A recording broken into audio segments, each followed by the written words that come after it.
Flippy tippy top, tippy toppy toe. Tippy bop bop. Tippy poppy pope, pippy poppy pop.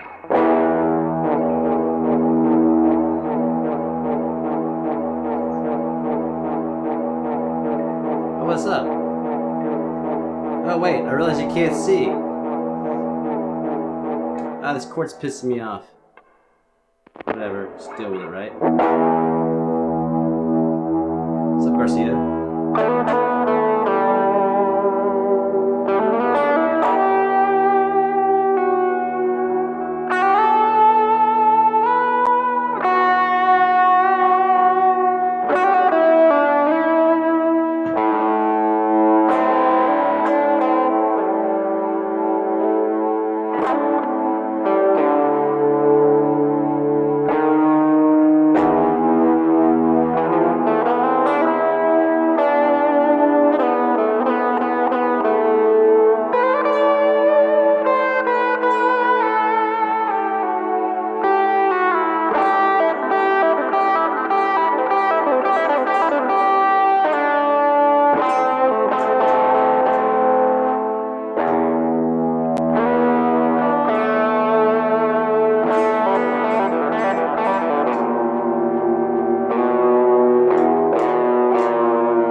Anyway, does that work?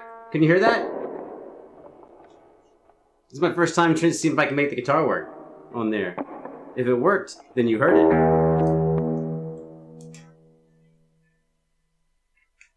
Did it actually work? If so, it's the first time ever it's ever worked. Did it actually happen? Maybe. Maybe it worked. Did it work? Yes! Was it all staticky or was it actually clear?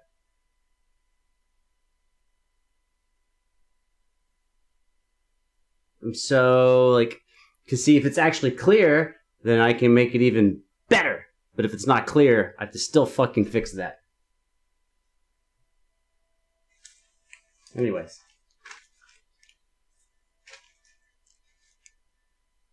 Crystal clear. Fuck yeah. Oh my god, it's only taken 2 months to get it sorted out. 2 fucking months.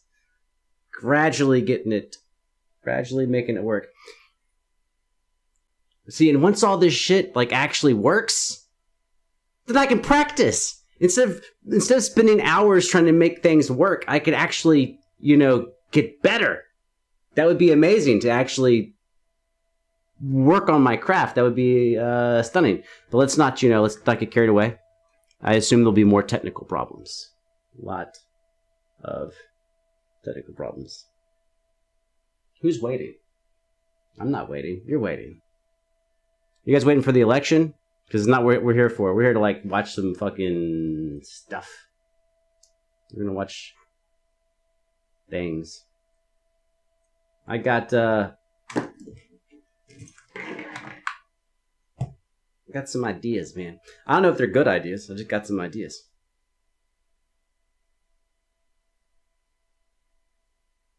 Sorry, your acoustic is strewed. Your scrap fell on it and cracked its neck. Okay, if your neck is just cracked,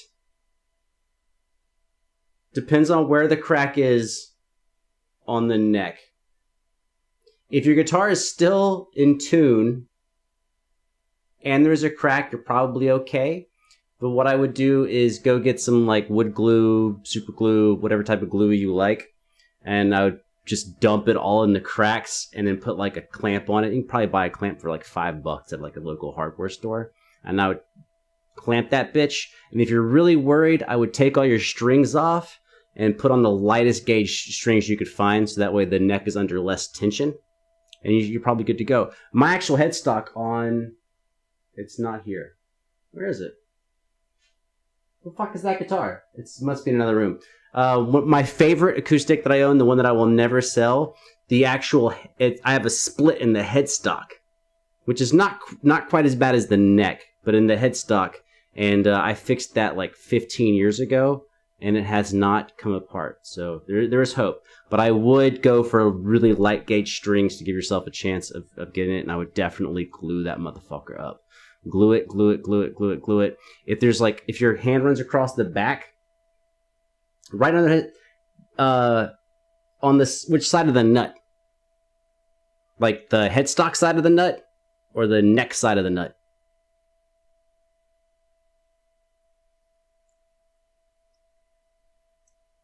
Sam, my Korean's really bad. I can read some Hangul, but I've not been practicing speaking Korean.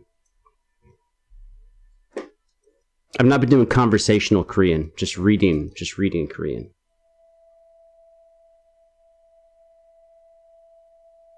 I would still need to see it. Of course, you can always go find like a luthier in your town, a repair guy who probably costs $25 to $40, and just get their opinion before you do anything. But yeah, if your hand doesn't have to run across the crack, then I would just dump lots of fucking glue in that shit and make your string gauges super low. Thin string gauges. That's what I would do.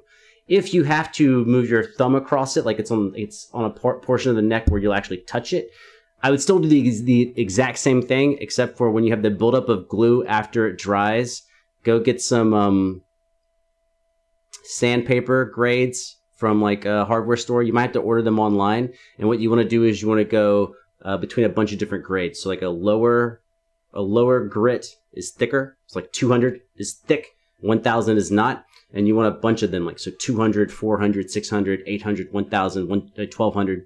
And then you just want to sandpaper the glue and get it back to flush with the neck. And if you'll go through those numbers, 200, 400, 600, 800, 1000, 1200, it'll actually be slick to the touch by the time you get finished. And then you'll have put the glue in and it won't feel weird on your hand. On both sides of the neck.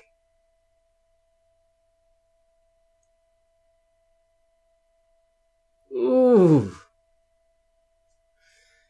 You probably should consult a professional, man. I'm a professional guitar player. I am not a professional woodworker. And you need a woodworker, a luthier. You need someone who can look at what's happened and make a recommendation. Probably the most ridiculous it would be replace the neck entirely. Which, you know, probably isn't terribly expensive.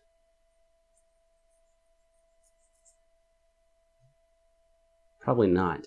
You know, probably like 100. I don't know what type of guitar you have, but you know, maybe anywhere from like $20 to $100 for a neck, and then getting someone to put it in for you. I don't know how much it would cost to have someone put a neck on for you on an acoustic. I have no idea. I've never asked anyone to do that. I don't know. It might cost as much as another guitar. It might cost you $300, but I don't know how expensive your guitar is. Yeah.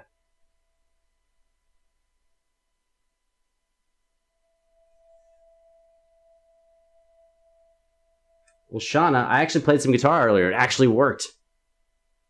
It was kind of crazy, but it actually worked. It's like hotter in here than I expected. I assume that's just the alcohol. I'm sorry you feel sick. I don't know if you feel sick mentally or physically.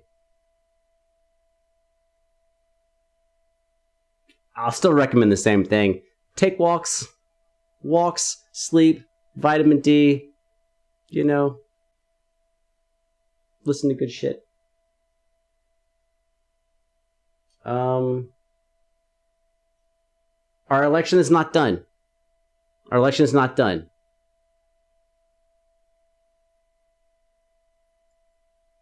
Sam, I definitely cannot say you totally deserve millions of subscribers in Korean. Mola.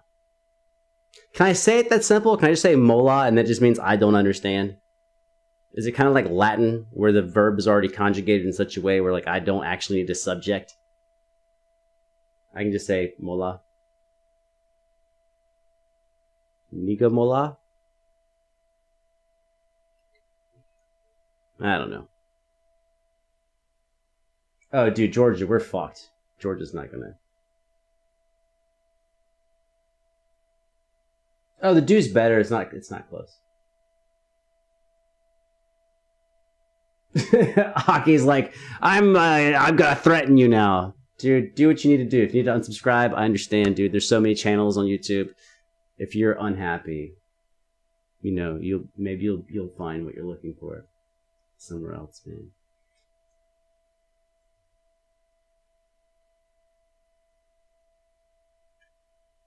Okay, now that we're actually here, I am going to. I don't know if I'm gonna take a shot. I'm either gonna take a sip of a beverage or I'm gonna take a sip of a different beverage. But while I do that, this is not a 5-minute break. This is like a 60-second break.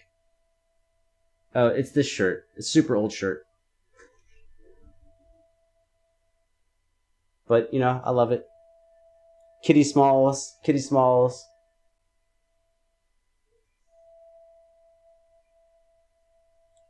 Oh, Ryan, Taylor's. Well, you already know this because you played one. For an acoustic guitar, Taylor's are phenomenal. I would say, though, typically for me, with the ones I've played and had around, that usually the price point you're looking at is about $600 to $800, which is kind of on the higher side of things. If you wanted to save some money, I would look into an Alvarez for maybe $500. You know, but Taylors are sick. Taylors are fucking, they're dope as fuck. They are. But all the Taylors I played that were like less than about 800, 700 didn't really stun me. They said Taylor, but they didn't really have that sound. Whereas Alvarez guitars, I mean, I've gone as low as like $400 on an Alvarez and been very, very pleasantly surprised. If we're talking about steel string acoustics, which I imagine you are.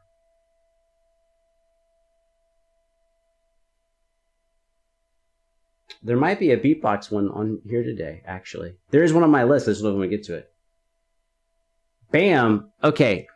I can't answer all these questions. I mean, I can, but then I can't do reaction videos. But why do I have so many cat shirts? It's not, this is something I've been dealing with for like 2 years now. It's not that I have an obsession with cat shirts. Okay, that's not what it is. It looks like that because I have so many cat shirts.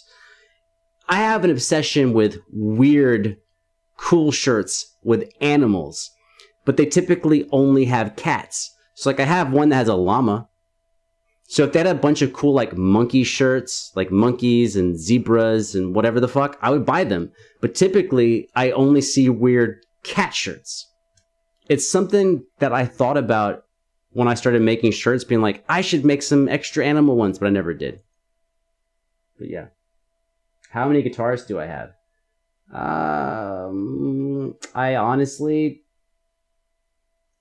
I don't know right now.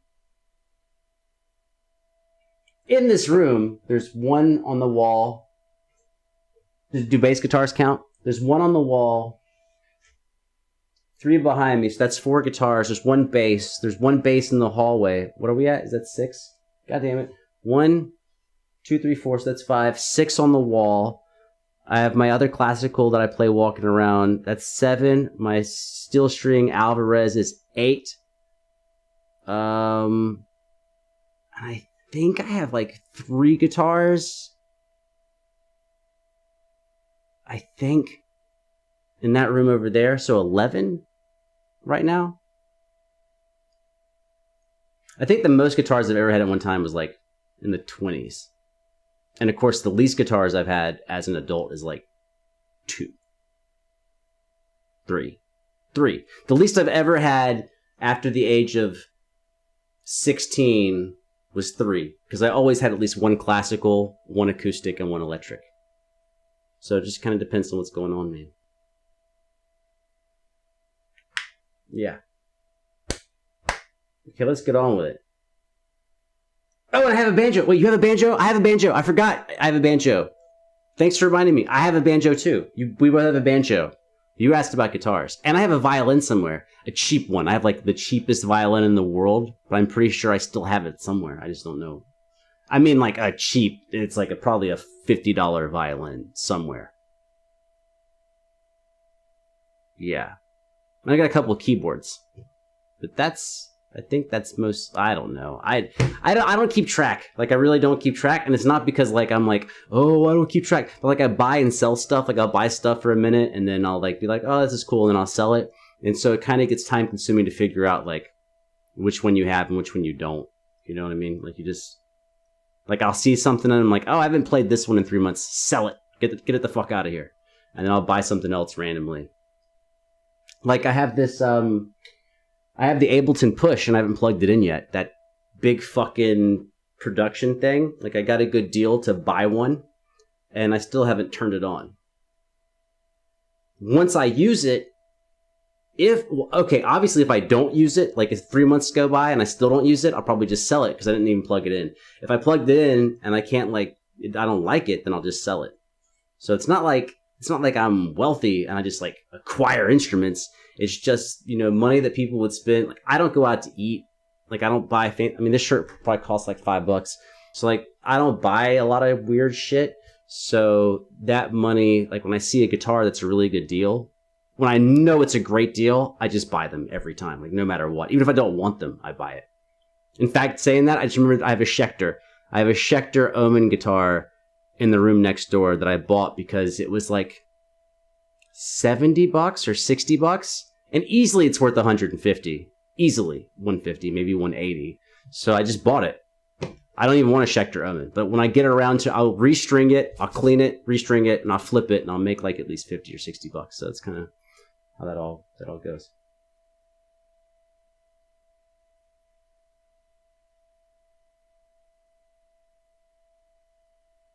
Is flipping shit fun? Flipping shit is, for me, I love it. But people, you know, are weird. People can get weird about stuff. I love flipping things. I've been flipping things since I was, I don't even know. Probably 15, 16. Yeah, when I first was able to drive, I would drive to pawn shops. I would go to all the pawn shops in my local area and look at like all the shit they had and try to spot deals. I don't have a basement. Okay, see, I'm getting sidetracked. I'll give you one sidetrack story, then I'm taking my shot, then I'm coming back, and we're doing reaction videos. When I first was going to pawn shops, when I was I first went to pawn shops when I was probably 13, 14, or 15 or whatever, but my parents had to take me. So when I finally could drive, I could just go to them whenever I wanted. And this thing happened. I'm very proud about it. I forgot I even did this. I should write this down. I don't think I'm going to tell this story in a way that's good enough where I should repost it, but maybe I will. Pawn. How far am I into this already? 20 minutes? Fuck me. 19. Okay. So when I would look at guitars, in fact, my favorite guitar I have, my Alvarez acoustic Yari, it's in another room, I bought during this time period using this exact same story that I'm about to tell you right now. I bought it when I was like 16 years old, still have it. So that means I've had it for like 53 years. And what would happen is I would take the guitar. So someone would always ask, like someone in the pawn shop, it's like a bigger pawn shop, like where there's like, you know, one of the wealthier pawn shops. I only say that because they have more staff. Instead of just one guy behind a counter, they got multiple people kind of walking around. Almost like salesmen. And if they saw me looking at something, and not me because I'm special, but anyone, they'd be like, oh, do you like that guitar? Do you like that guitar? Do you like that guitar? Right? And so like I would be like, yeah, I do like this guitar, you know. And I was young. I didn't really know yet how to like haggle or anything. So I was like, yeah, I do like this guitar. They're like, do you want it? I was like, oh man, I can't afford that guitar. They're like, bring it here, bring it here, bring it here. And I'd take them the guitar, and then they'd look at the price tag. Let's say the price tag said, I don't know, 500. They would look at me and they look at the thing and they go, dude, okay, I mean, if you want this guitar for $450, I can sell it to you for $450. Like, not a problem. And I'm like, dude, I'm like 16. I'm like, I don't have $450 fucking dollars. Like, okay. I'm like, thanks, man, but you know, yeah, I can't pay $450. And then he would go, okay.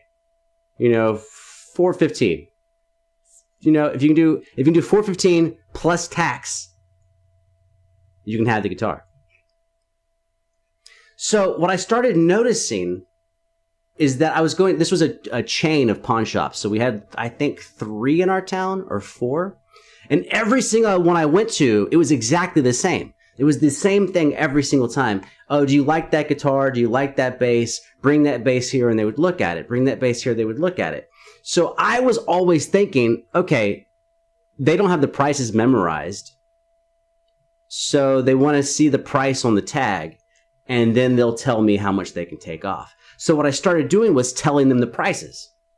So I'd be holding the guitar, and they'd be like, oh, you want that? Bring it over here. And I say, oh, this one's $475. They're like, yeah, I know, but bring it over here. I'm like, yeah, but it says $475. They're like, yo, but bring it over here. It's like, what's going on here? And that same thing happened at all the stores. I would tell them the price, and every single time, 100% of the time, they would have me take the guitar to them. I thought maybe they know guitars, but then I found out very quickly they didn't know guitars. These people don't actually know guitars, but they keep making me bring the guitars over to them, but I'm telling them the price, so what the fuck is going on? And I went online, and I looked up, I was like, what's going on with this? And someone said there's a code on the tag. Underneath or above the price, there's a code, and it's a set of letters. And the letters is a code for what they paid for the instrument. And I was like, wait, what? And so you need 10 digits, 0, 1, 2, 3, 4, 5, 6, 7, 8, 9. You assign them all to letters, and you have a code on the tag that tells them, the person looking at it, tells them how much the store paid for the instrument. And that's how they're calculating how to take things off. And so they said, here's all you got to do is like be a code breaker. Just go in, and this is before we had cell phones that could take pictures. And so, yeah, way back. So like I would just write down, or I'd memorize like 1 or 2 lines of lines of letters. Right? And I gradually built up a pile, like 15 to 20 sets of these letters. And we know things that can't happen, right? That you didn't pay $4 million for this guitar. You didn't pay $450,000 for this guitar. So there's certain things we can rule out immediately, like what letters don't mean something else. And I cracked their code. And I could walk into any of their stores, and it wasn't just for guitars, it was for anything in the store. I could look at the price tag, find that set of letters, and immediately see what the store paid for that instrument. And then I started buying all types of fucking guitars. And my guitar I bought for...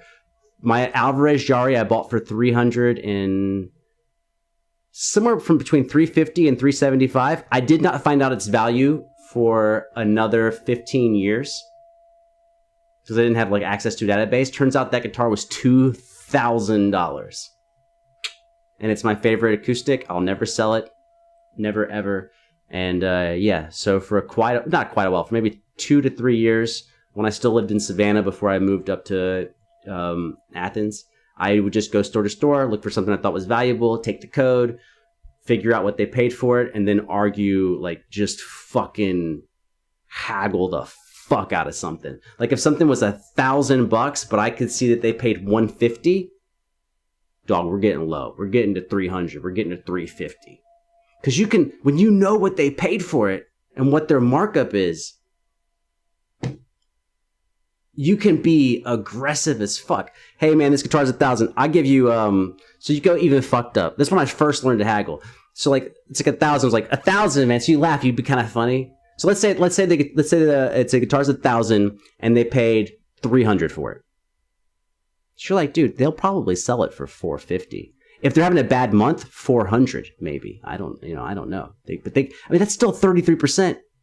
So what you would do, I would do. I don't know how you would do it because we're all different, but I would actually like laugh and I would say a number below their number. So, the guitar's $1,000. Like, dude, I could sell that guitar to you for $850. And I'm like, well, dog, if you're not selling it for $200, I'm not buying it. And they would like laugh, ha ha ha ha ha. And I'm like, well, I'm serious though. If you'll sell it for $200, I'll buy it right now for $200. I know they paid like $350. They can't. And he's like, nah, dude, I can't. That's funny. I can't do that. That's crazy. I mean, I can maybe do, $700. I'm like, $700?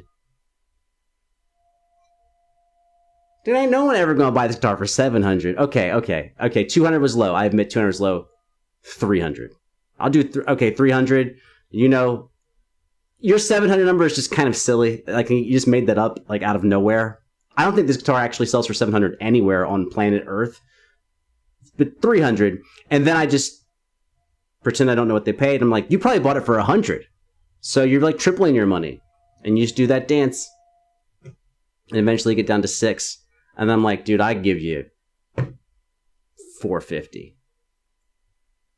And I don't know if this would work nowadays with COVID, but they'd be like, dude, $450, get the fuck out of here. It's $1,000 guitar. I'm not doing $450. And this is some shit you'd actually do back then. I don't know if you'd do it now, where I would actually pull out the $450.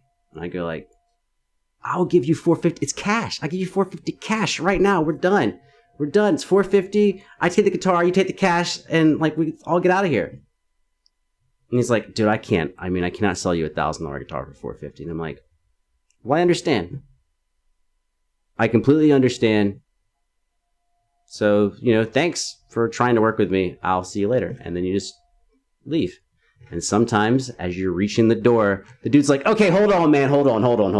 Okay. Dude, I cannot do $450. I cannot do $450. I cannot do that. Like, my boss won't let that happen. If you can just do $500, we got a deal. And I'm like, $500 out the door. $500, you pay the tax. And he's like, fine. And you fucking get $1,000 guitar for $500. Pow!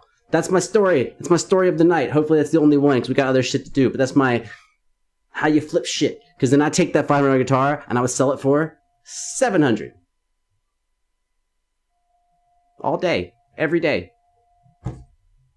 That's how I used to, I mean, yeah. I used to flip the fuck out of guitars. Anyways.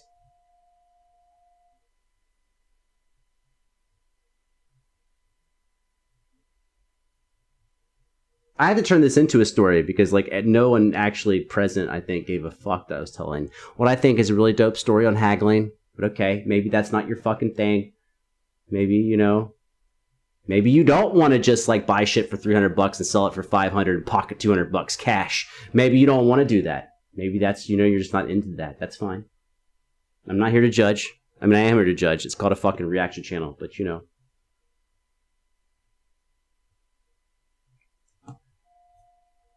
Oh, yeah, I was playing guitar. And it's also hot in here. I don't know why that happened. But I was doing, what did I do? I was doing E droney shit to A droney shit.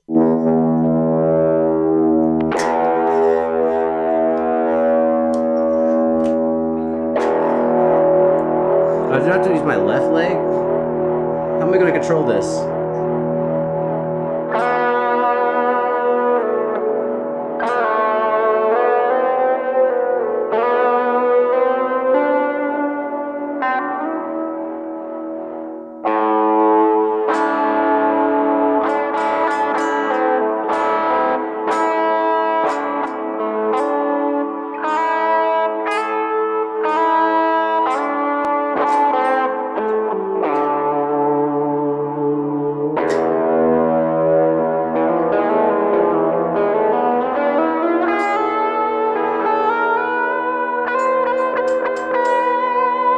I can't hold the guitar this way to play.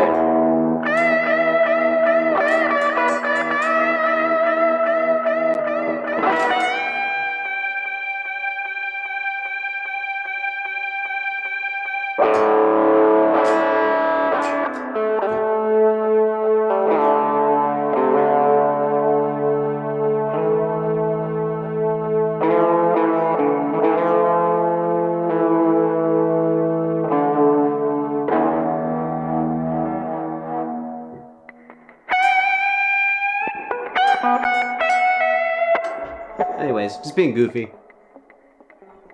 But I definitely can't play the guitar sitting like that. Pow! Pasow! Pachoo! Pachoo! Pachoo! You play some Satriani. You play it. I don't even know what I would play if I was going to play some Satriani. Probably Always With Me, Always With You. And maybe some Satch Boogie. And Surfing with Alien. Old shit. Old shit, dog. Okay, I'm taking out this fucking mic. I'm taking an actual Brizzake. I'm gonna figure out why it's so hot in here. And then we are going to mow through some reactions, which knowing me means one. We're gonna do one reaction. It'll take 2 to 3 hours. And we'll be fucking on point. Kinda wanna play it again. I kinda wanna play it. Can't do it. Won't do it, can't do it. Turn off the let's turn them off. Turn them off. Shh. Sleep, little baby. Sleep over there. Shh. Okay, I'll be back.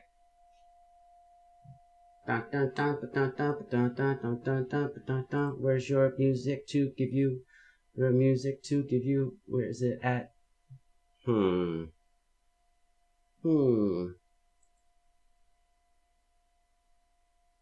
Oh, no shit. Yeah, fucking deal with some fucking Red Velvet. How do you like this food?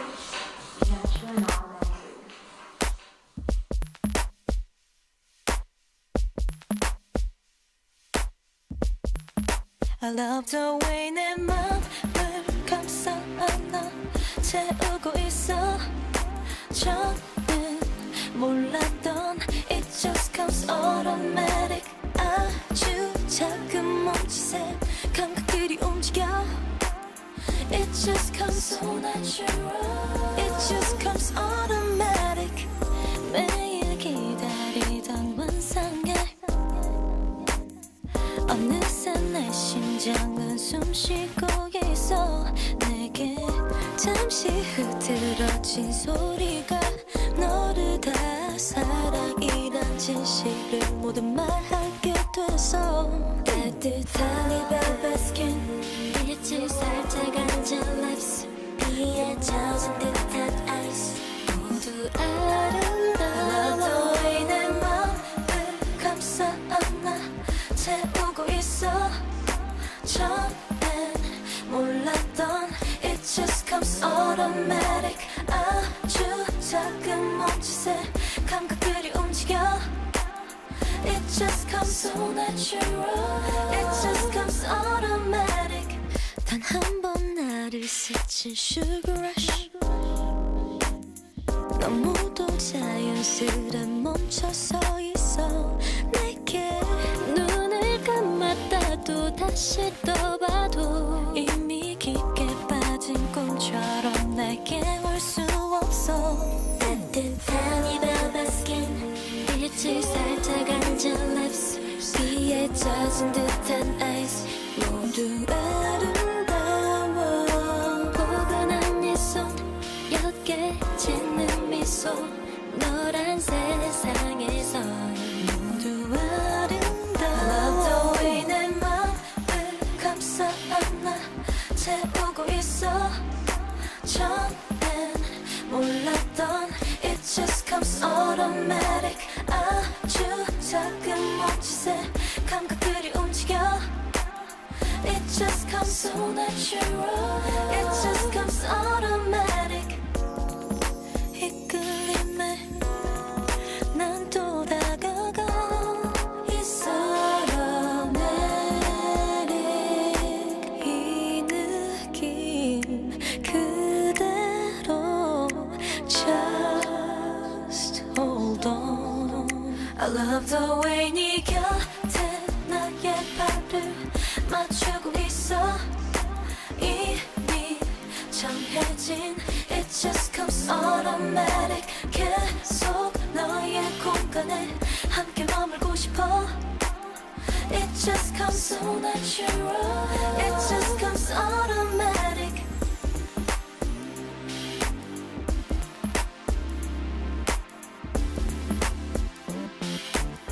It just comes automatic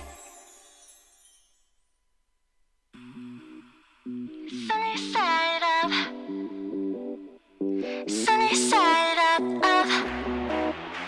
Sunny side up Oh yeah, oh yeah 아, 그 눈빛은 저리 지워둘래 어디서 그리 어른처럼 굴래 좀은 더 차가 있어 우리 사이에 그 사이에 I was down down down 난 겁이 나 난 겁이 나 다 타버려 놔버릴까 솔직히 홀리지 난 욕심이 나 또 뭔가 좀 느린 down 날 보는 그 눈 난 자꾸만 또 입이 타 가만히 있어도 날 놓칠까 난 애 같아 선이 살아 말처럼 쉽진 않대 선으로 느껴질걸 재미없던가 선이 살아 맘처럼 쉽게 안돼 우리 곁을 잊기 싫은 걸 넌 너무 빨라 I need time to catch What y'all listening to? Oh, you listen to Sunny Side Up. Also a fucking jamming song. Pow. Both of those tracks are brought to you by Red Velvet, which means that this whole stream is going to get taken down and copyright strike just for that alone. Anyways. Oh, and one other random thing. Melissa was talking about Oreos. I had a dream the other night. And when I say the other night, in the last 3 days, I had a dream and I woke up mad because it was that real. I had a dream that I was looking through the cabinets for something to eat and I actually saw a bag of Oreos and I was like, holy fuck, when did I buy Oreos? This is crazy. But here's something about me. I never eat Oreos without milk. Never, ever. I'm the type of person that I take like a cup of milk and I actually take 4 or 5 Oreos and I just drop them in. And then I start eating them one by one and they get like progressively more soggy through it. And it's my favorite way to eat Oreos. It's the only way to eat Oreos, really. You know, not to hold you down, but that's really the only way to eat Oreos. But I found the bag of Oreos, but I didn't have any milk. And I was like, oh, fuck, I gotta go get some milk. So then I went to this is all in a dream. And I went to the store and I got some milk. And I came home and there was an empty bag of Oreos. And I was like, no, I got this milk and I got Oreos. I don't need any milk. And I was so angry that when I woke up, I was actually still mad. And I was like, I'm going to find out who the fuck. And I was like, wait, there are no Oreos here. I can't buy Oreos because I'll eat them all of them. I have a couple things like that in my life that I will, whatever size container I buy, I will eat all of it within like maybe 24 hours, maybe. But it's usually like 4 hours, 6 hours. I will eat if there's fucking 40 Oreos, I'll polish them off 10 at a time with like a 1 hour break in between them. And I'll be 40 Oreos deep. Done. Finished. So I can't do it. Can't have them. Don't plan for the person you want to be. Plan for the person you are. I'm a person who will eat all the fucking Oreos. Therefore, I cannot buy them. Can't do it. Same thing with cheese. Cheddar cheese. Can't do it. Blocks of cheese, I'll eat the whole fucking block. The whole block. Dare me, I'll eat the whole block. Can't have it. Nope. Can't have it. Anyways.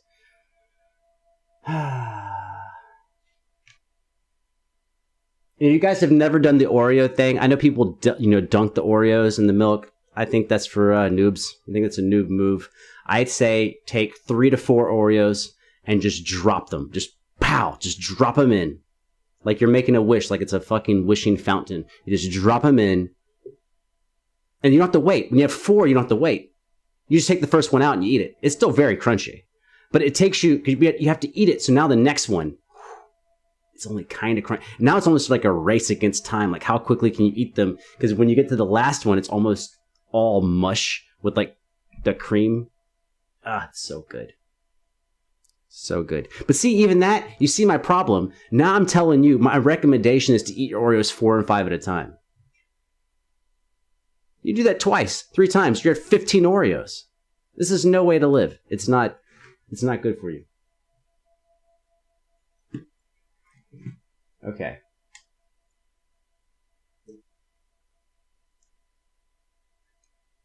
Yep, Melissa, you and I both. Can't have cheese, can't have wine. Nope. Can't do it. Well, it's also because I drink vodka. So when I'm drinking wine, I'm looking for that vodka effect. So I'll like murder some bottles, like bottle down, bottle down, bottle down. I'm like, it's 11:30. How are there 3 empty bottles of wine?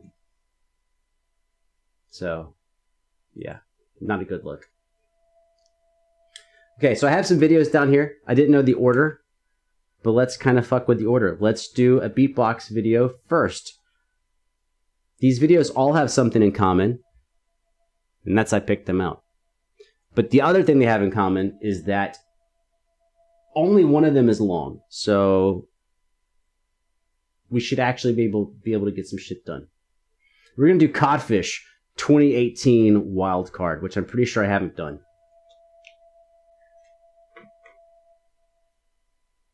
I'm not positive I haven't done it. It'd be kind of funny if I already have. But his haircut in the thumbnail makes me think that I haven't done it. Oh, come back.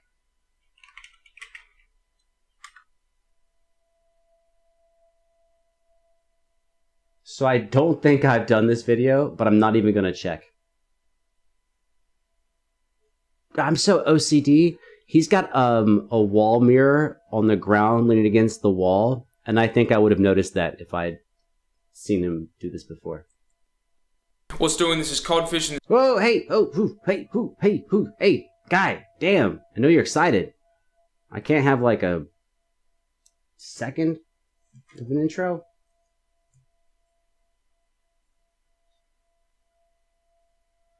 Put in my earbuds in their charging case. Live and die by the earbuds. Okay. Let's do it. Start recording. It only took me 42 minutes to get to the first reaction. It's not bad.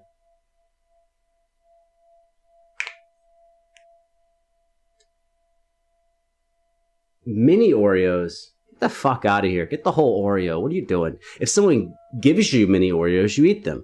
But if you're buying Oreos, you buy the... What are you doing? It's like Diet Coke. Fucking drink a Coke or don't drink a Coke. What are you doing? Who are you lying to? Drink the Coke or don't. Well, but it says 0. Dude, ain't nothing in life free. If this shit says 0 calories, there's another price you're paying for it. Don't trust that shit. Drink a real Coke. Or don't drink one. Mini Oreo? Real Oreo. Let's not fuck around, man. I'm not here... Dude, if I'm eating a dessert, I don't want a 0 calorie dessert. Give me the whole dessert. I want the whole thing right now, and I will just pay the price for it tomorrow. There's always a price. If it looks free, the price is hidden. That's economics 101. No such thing as a free lunch. Okay. Let's do Codfish. I feel like what would be really fucked up is if I actually put the last 43 minutes as an intro. Oh my god, I should maybe do that.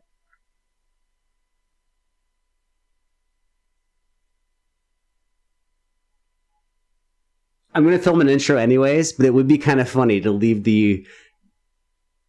well, I have to go back to YouTube after the fact and download it because I haven't been screen capturing it. But it would be funny to put a 45-minute intro to a 2-minute video. I kind of want to do that. Like, why not? Oh, people would be like, what the fuck is going on here? I think I will. I think I have it in me. I have the stomach for that. And they're going to see me make an intro 45 minutes after the fact. I'm so fucking down. Oh, wait, no, I can't. Because I have to dig through that shit, like with the red velvet. Oh, fucking, hold up. This is where I need a producer. So I played red velvet for you. I have to go in and take the red velvet out. That can't be that hard. That was the 5-minute break thing. I'm 100% going to do it. This is the same routine from the other video.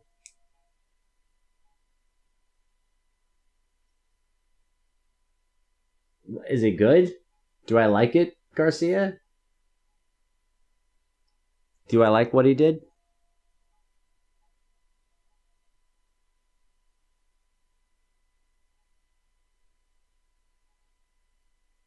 Well, this is the intro then. Well, no, the intro is 45 minutes before this is the intro. But now here's the intro after the intro. What's up? If I did this correctly, you just had 45-ish minutes, 38. I don't know, because I might have chopped something out. But yeah, about 40 minutes intro to get to the intro. It's 40 minutes just to get to the intro.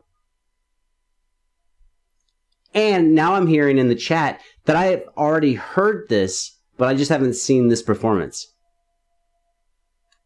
But they didn't say whether or not I liked it. So I'm guessing I've heard it before, but I didn't like it, liked it. Who knows? It's 2 minutes, 11 seconds long. If you can last 1 hour into a reaction video, you can watch two numbers. A 2 numbers video. We can do that. Let's go. Here we go. Codfish. Oh yeah, I mean, I do know Codfish. He's like good. I mean, I don't know him. He's very good. His hair looks very short. I'm not even going to say it looks. I'm going to say it is short. I'm going to say it's not perception versus reality. I think the reality is his hair is short. Let's go. This is my wildcard video for the Grand Beatbox Battle 2018. You boys an old maid firebender, got her fingers in the air. Boys an old maid firebender, not a second to spare. Boys got. Okay, hashtag alcohol saves the day. Probably blackout drunk when I heard this. Does not sound familiar to me. Gonna fucking flame you out. Boys gonna fucking flame you out. Hold on, where the fuck is his mic? Why is his... Wait. For a mic that's not in the picture, that actually sounds really good. Where the fuck is his microphone? Old mate firebender.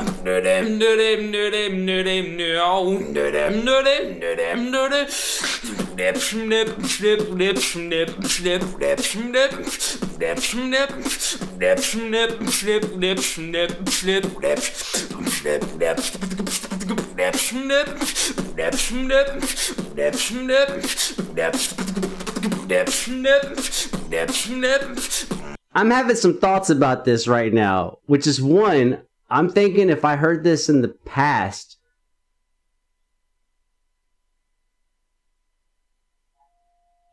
it's so weird to guess against myself.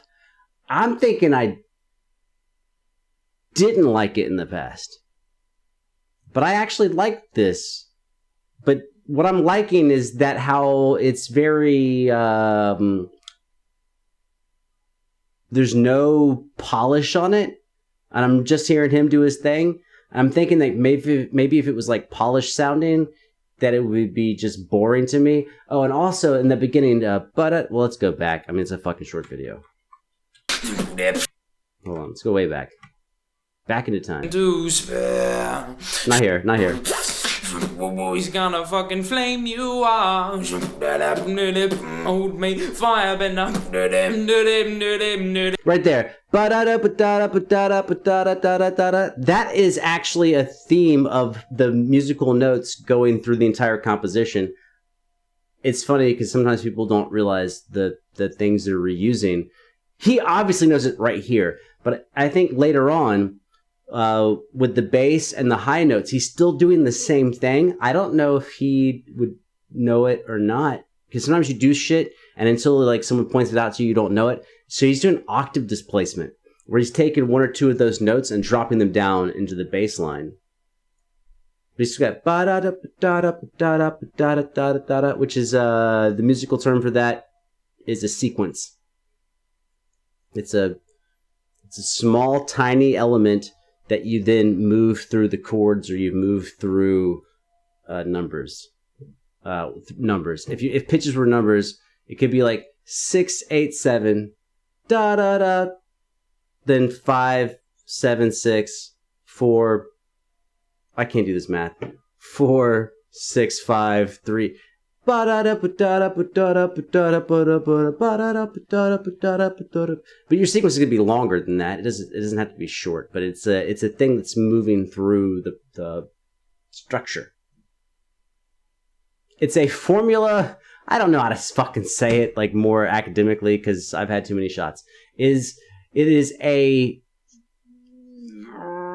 when you look at the distance between the pitches, the actual pitch content, how far are we moving from pitch to pitch, and then how quickly are we doing that over time? That gives us our X and our Y, right? Like our Y is the pitch movement and our X is time. So when you take that snapshot, you can overlay it over other parts of the chord progression and you see it. You can also elongate it. You could double the time, but you still have the same pitch movement. There's just different ways to like have variations on a theme. But yeah. Anyways, where were we? Like 55 seconds in. Let's go back to where he was.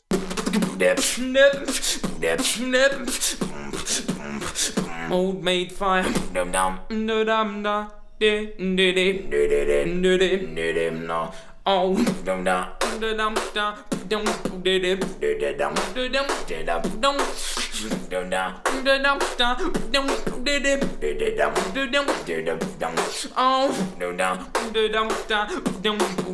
I'm actually liking this a bunch, but my actual instinct is to not like it. So I'm assuming that before I'm sticking with that. I think in the past I didn't like it. And my favorite thing about it is the actual miking. That I actually hear a human doing this, and I can hear the effort he's putting in and how good it sounds from afar, which makes me like respect it more, which is weird because I don't know what I said the last time. Maybe the last time I was like, this is the dopest fucking thing ever. I don't remember. I don't know. I wonder what old me had to say about it. Don't know. Don't care. I mean, I do care, but I don't care. Old mate, firebender. Oh, don't you know that you're a dead man? Whoa, whoa, blood all over your left hand. Whoa, whoa, reputation crumbled to a strand. Oh, not to worry, cause so weak in melody.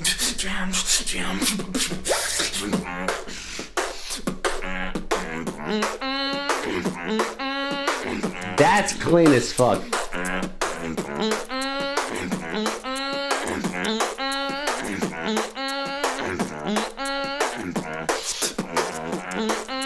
Also, like, he's pointing at his own shit on fire. I mean, you're also conducting, but you're like, my shit's on fire right now, dog. Because, dude, I promise you, if you thought your shit was weak, you would not do this. You wouldn't be thinking, this shit sucks, and then you would do that. You wouldn't do that. So, like, yeah, I also appreciate the confidence and feeling yourself.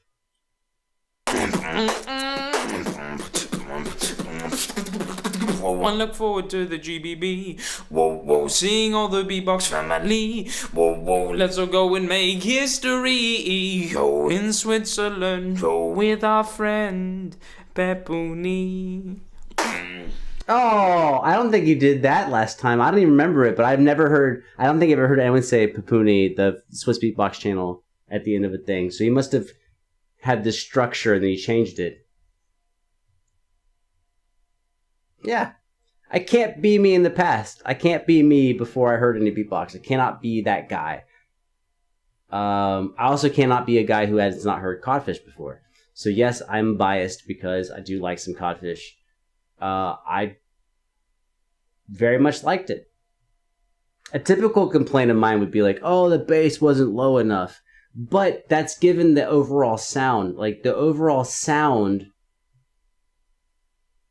It's like far away. It's like far away. Oh, sorry, never mind. I have two mics.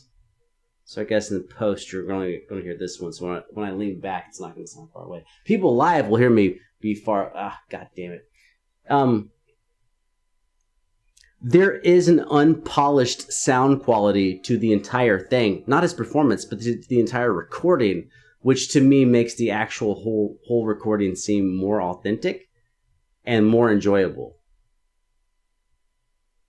That's weird. It's me. It's my opinion. But yeah. Now let's not get it fucking twisted. No, it's not even fucking close to my favorite Codfish thing. What is my favorite Codfish thing? I don't know, but I know that it's not this. It's not this. It's not my favorite beatbox thing. It's not in that realm of badassness. But it is dope. And I like it. Sue me, bitches. Sorry, I'm very confrontational right now. But I mean it. Come sue me. What you gonna do? Yeah, it's fine. And also, like, I do, you know, you shouldn't judge it based on this. You shouldn't. But I will.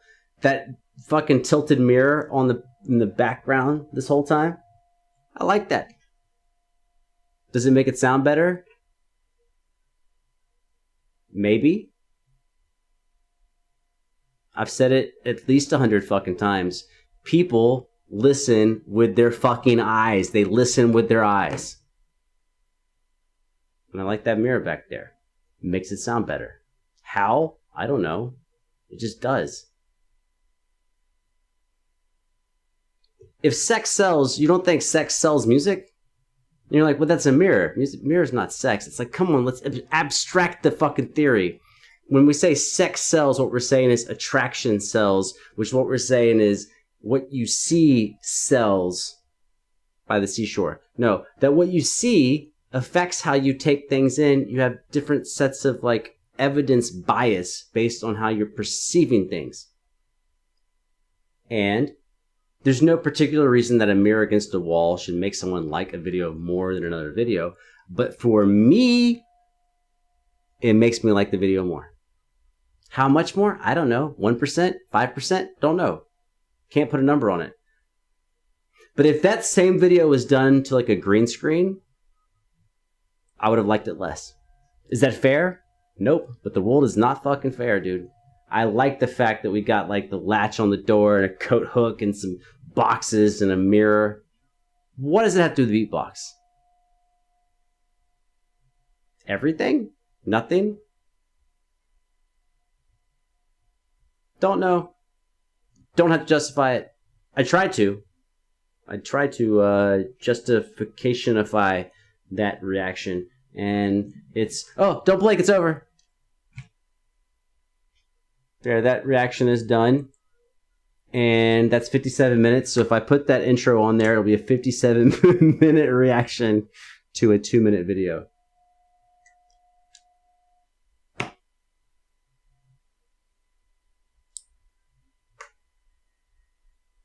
Okay. I would not normally take a break this fast. Okay, I don't know who I'm lying to.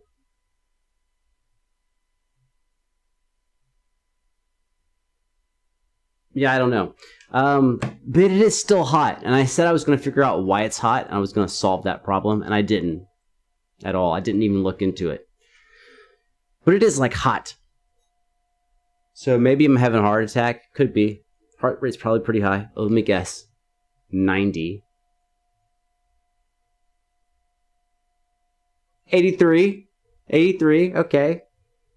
Which now makes me think that it's actually as hot as I think it is. I'm lying about my heart rate?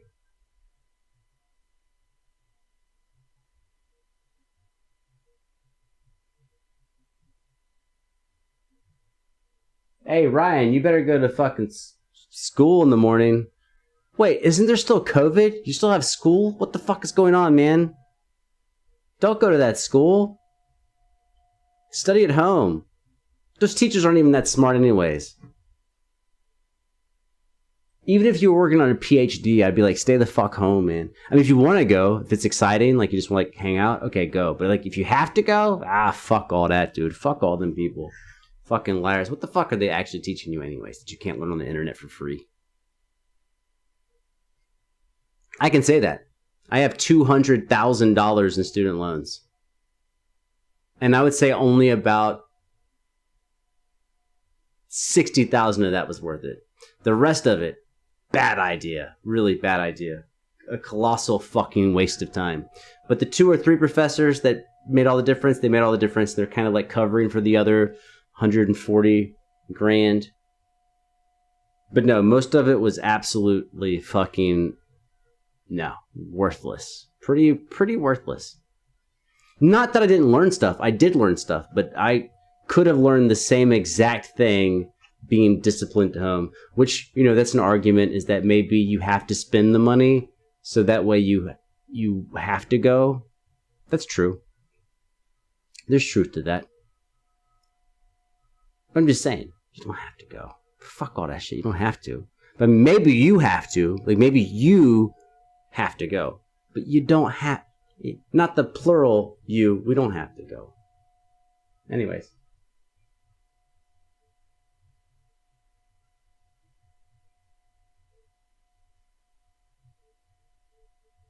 I went to school for like 15 fucking years, Melissa. I got a degree from one of the best business schools in the world. And then I restarted from scratch as a freshman in music and went all the way to a master's degree in that. Flex, except for I'm not flexing on you, they flexed on me. And, yeah, you know, 200,000. What you gonna do? Get rich? You gotta get rich.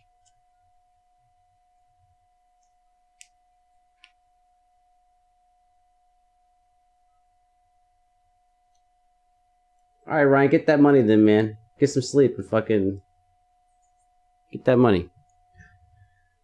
All right, I'm gonna go see why the fuck it's so hot. I'm gonna fix all this.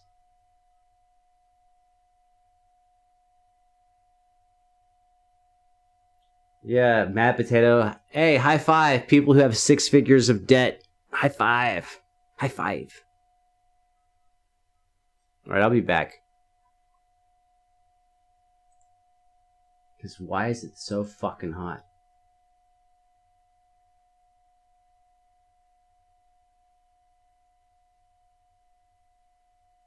I think there's a story there, Mad Potato. You have to tell me sometime. But I'm gone. But I'm back. But I'm gone. But I'll be back.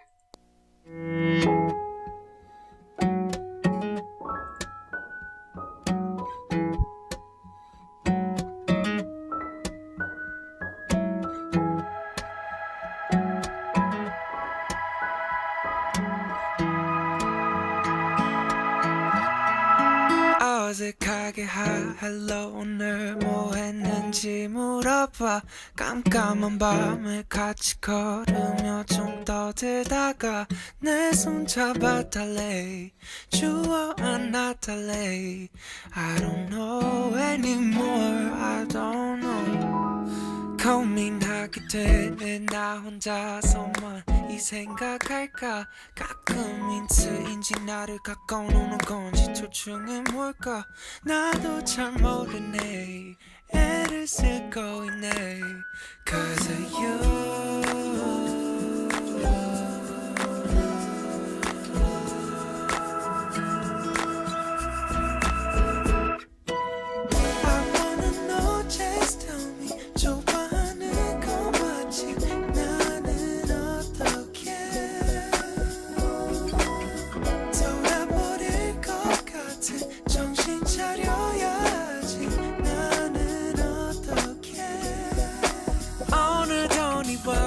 갔다 하는 마음이 답답해 어디로 가야 하는지 진심으로 궁금해 짜증나면서도 네 얼굴만 봐도 내 거라는 걸 충분히 느껴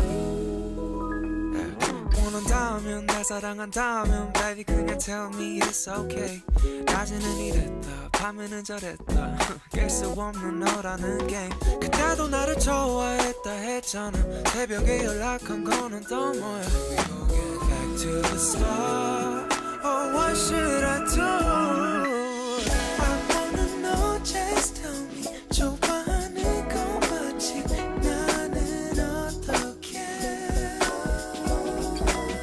돌아버릴 것 같은 정신 차려야지 나는 어떻게 I wanna know just tell me 좋아하는 거 맞지 나는 어떻게 돌아버릴 것 같은 정신 차려야지 나는 어떻게 How you doing? See I go 확실해질 때까지 관심을 쌓던가 확김에 질러보고 확실히 차든가 시뮬레이션 그쯤 직접 나서야지 자꾸 뭉뚱그리는데 뾰족한 수가 나올 리가 저 친구는 이미 신호 보낸 듯해 내 생각엔 이야기는 전보다 빠르게 전개돼야 해 부담만 두는 선에서 go straight 작사의 반서 알겠지만 진심은 통해 Love 회사는 회사땡 아마 너 표현이 서투른 마음씨 경숙하면 고백도 그냥 개수작 같아 하트 그려봤잖아 굴곡을 두 번은 거쳐야 돼 고통스러워 더 그런 식의 쓰라림은 기분 좋아 Don't miss this chance 빨리 가봐 잘 되면 한턱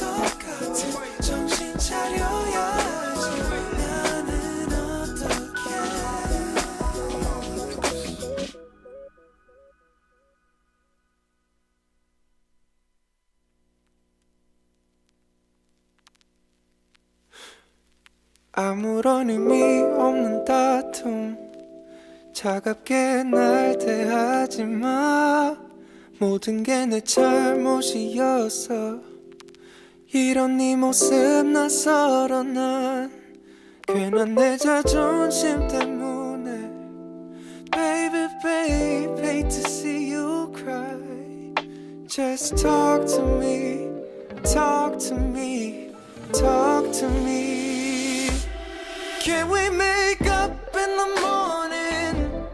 지금 얘기해 right now 또 울면서 잠들 것 뻔해 내가 널 잘 알잖아 Can we make up in the morning?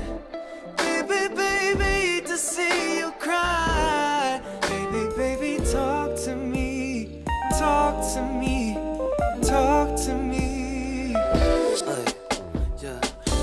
하다는 말 아무렇지 않게 말아 너 이렇게 전화 끊지 마 우리 솔직해지자면 baby 내게 벌주지 마 아무것도 손에 안 잡혀 no 그만해 이제 꿈에서도 한숨을 Okay. I think I found out the reason why it's so hot. I think that's hopefully solved. I don't know if it's going to be solved quick enough to make a difference. But that's what's going on. Get out. Hey, Choo-Choo, get off the fucking... Boom. We're back.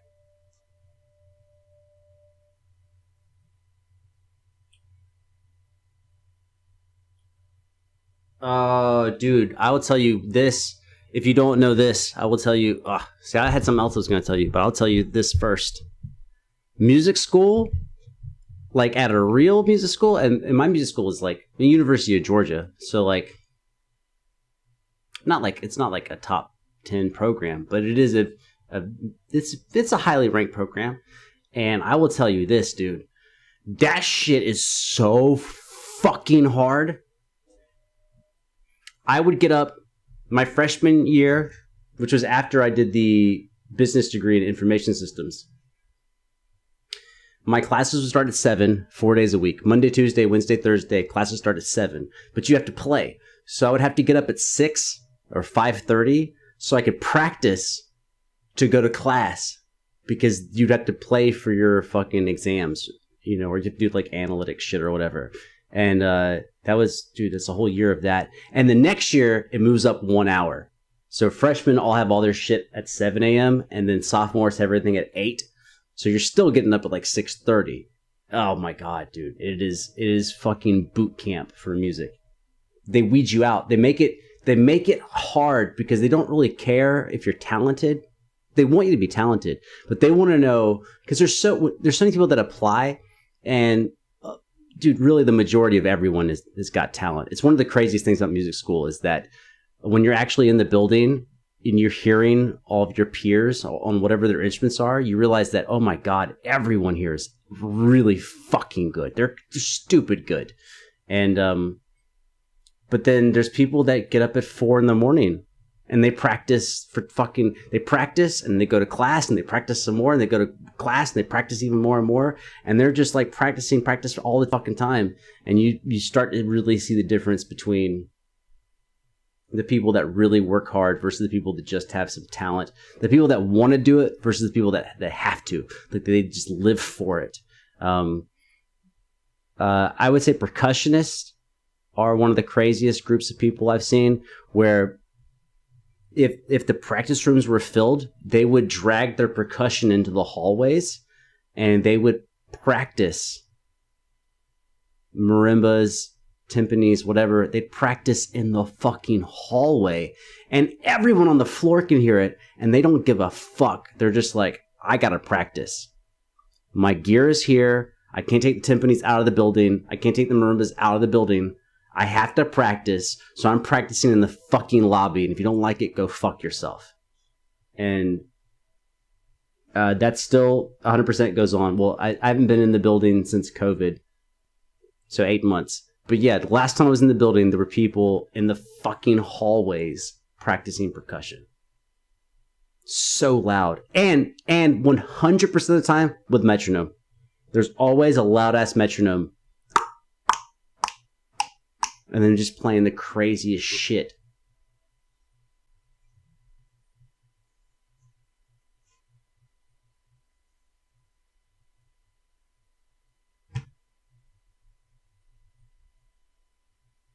Anyways, let's do some. I love the fact that y'all are like fucking hanging out with each other like in real time. It's like so awesome. So super dope.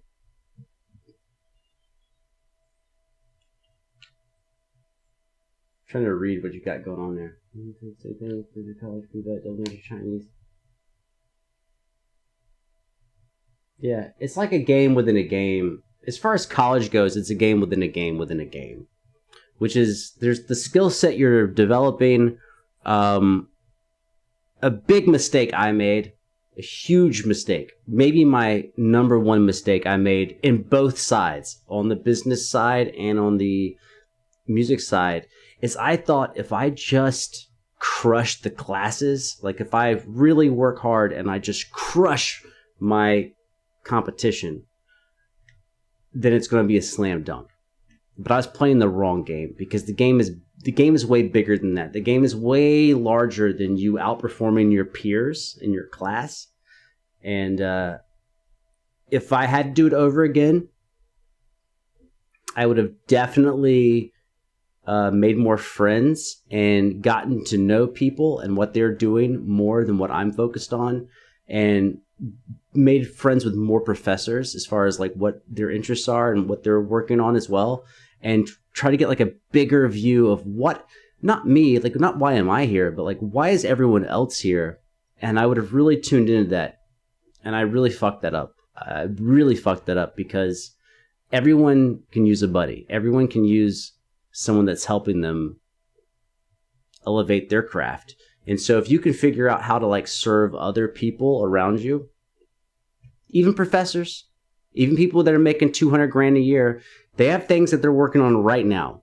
And if you can meet them and have a good conversation about that and really figure out like how you can be beneficial to that process, you can make some really good friends.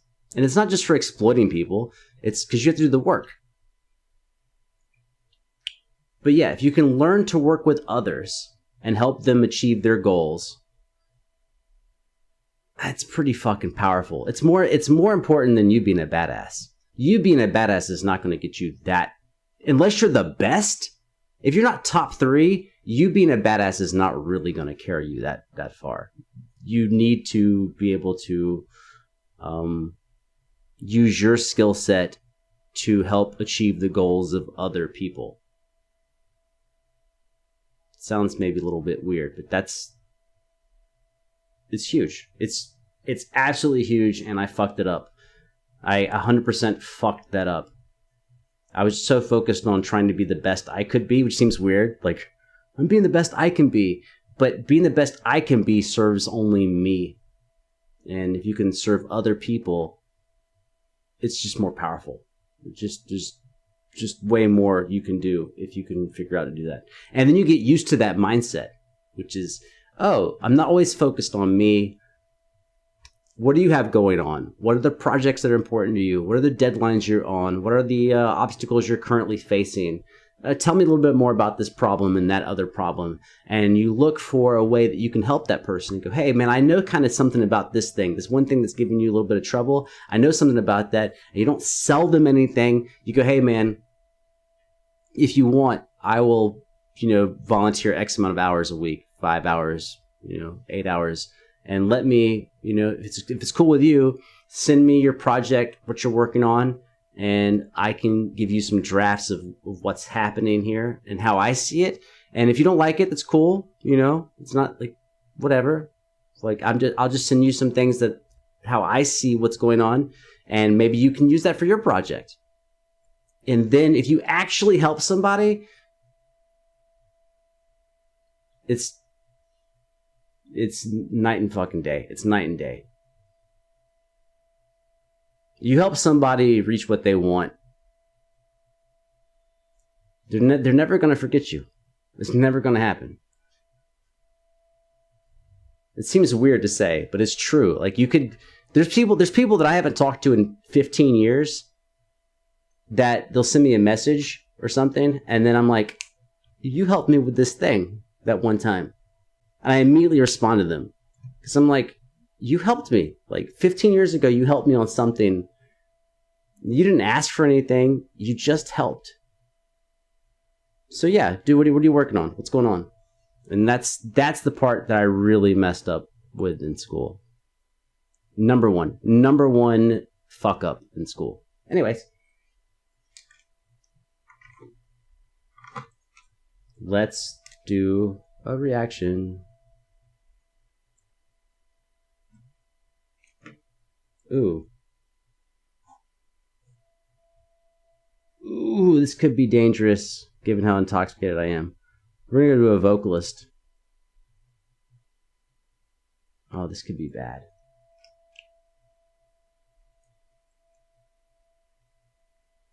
This is danger. I feel danger. Danger in the room.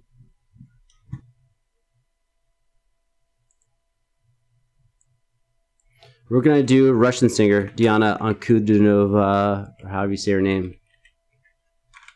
Venus. Not Venuv, but Venus.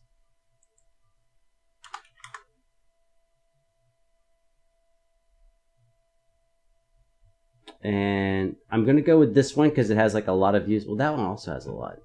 I'm going to go with this one. Oh, boy. I can't read Russian anymore. Oh, that's her name. Diana Ankudinova. That's the middle one. What's this one? Konreta?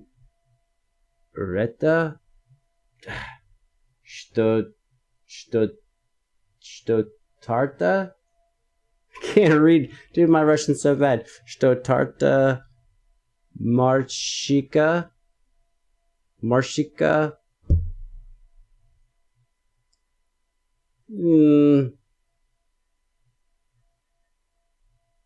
I can't read that. Tolitia?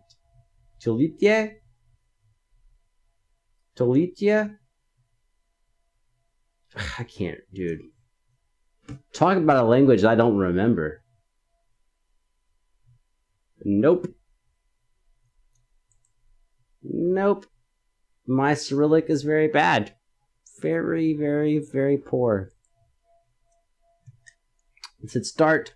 That's going. You're here.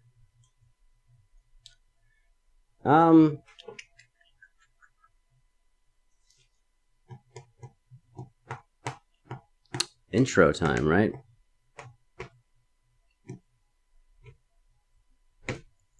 This is the place for an intro. And whatever I say, I think, is an intro.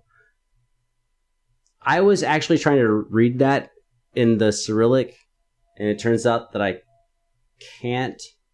Oh, let's read the title, though. That I can tell, that's pretty easy giveaway. Diana Ankudinova, because that's her name. And then Tolitia. I don't know if that's right. Talithia? Is that thing an L? I remember it kind of being an L. Ah, whatever. Like I said, I can't fucking read it. No. I don't know. But she is very weird. Awesome, but weird. Because she has this very strong contralto. She's got this very low register voice. I've only done 3 of her videos. And every time it's like, oh yeah, that's where your voice is. So that's what we're doing. And we're going to do it now. Let's go.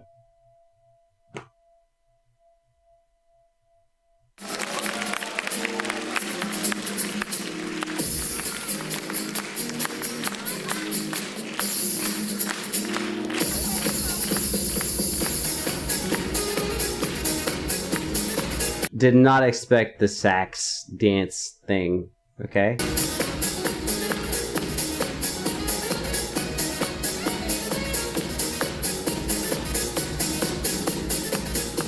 That's an alto sax, right? I feel like everything is a musical game where I'm supposed to know every instrument, so I'm guessing that's alto sax.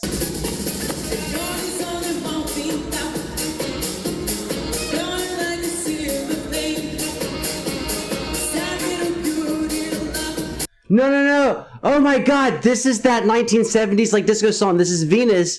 I got it. Da da da da. Yeah, baby, she's got it. It's that song? That's fucking random.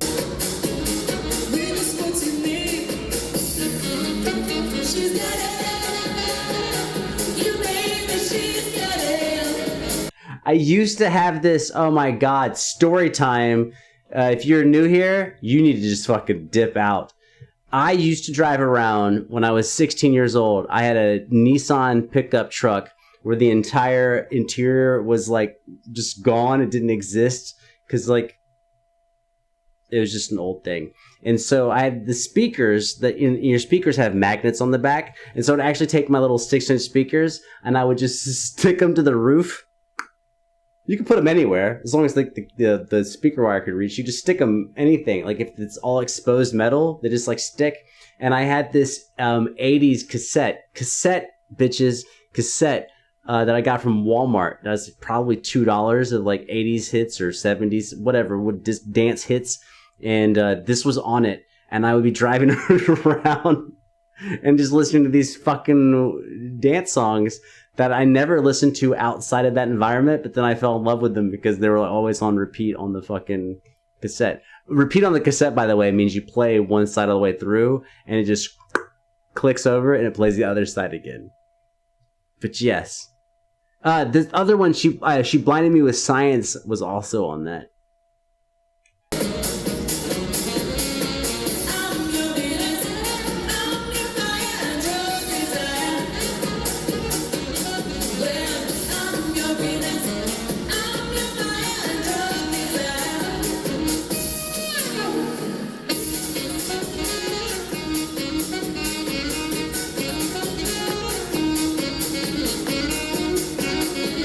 Music is a flashback.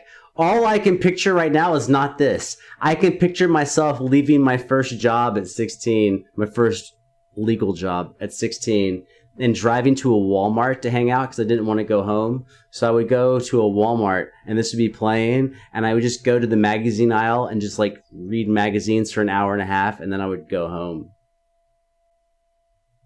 It's not entertaining. It's what happened.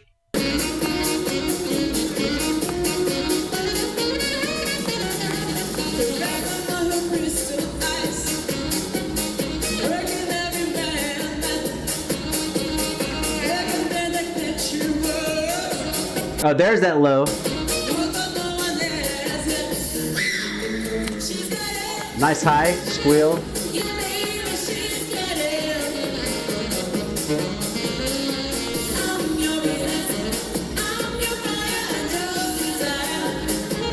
Is it really "And Your Desire"? I thought I've always misremembered it. I always thought it was like "What's Your Desire?" I guess "And Your Desire" makes more sense.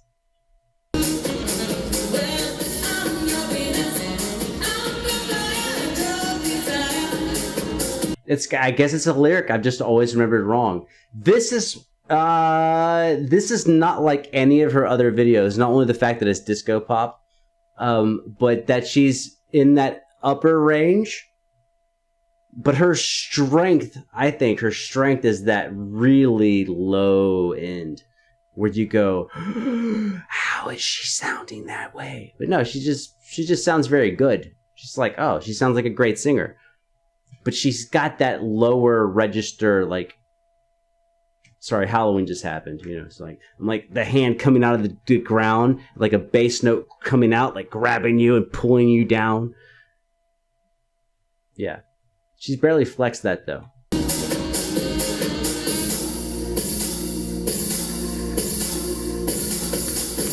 Don't hit your sax, dude. Oh, by the way, the sax he's doing an awesome job. Love the sax. Can't not love it. It's super good.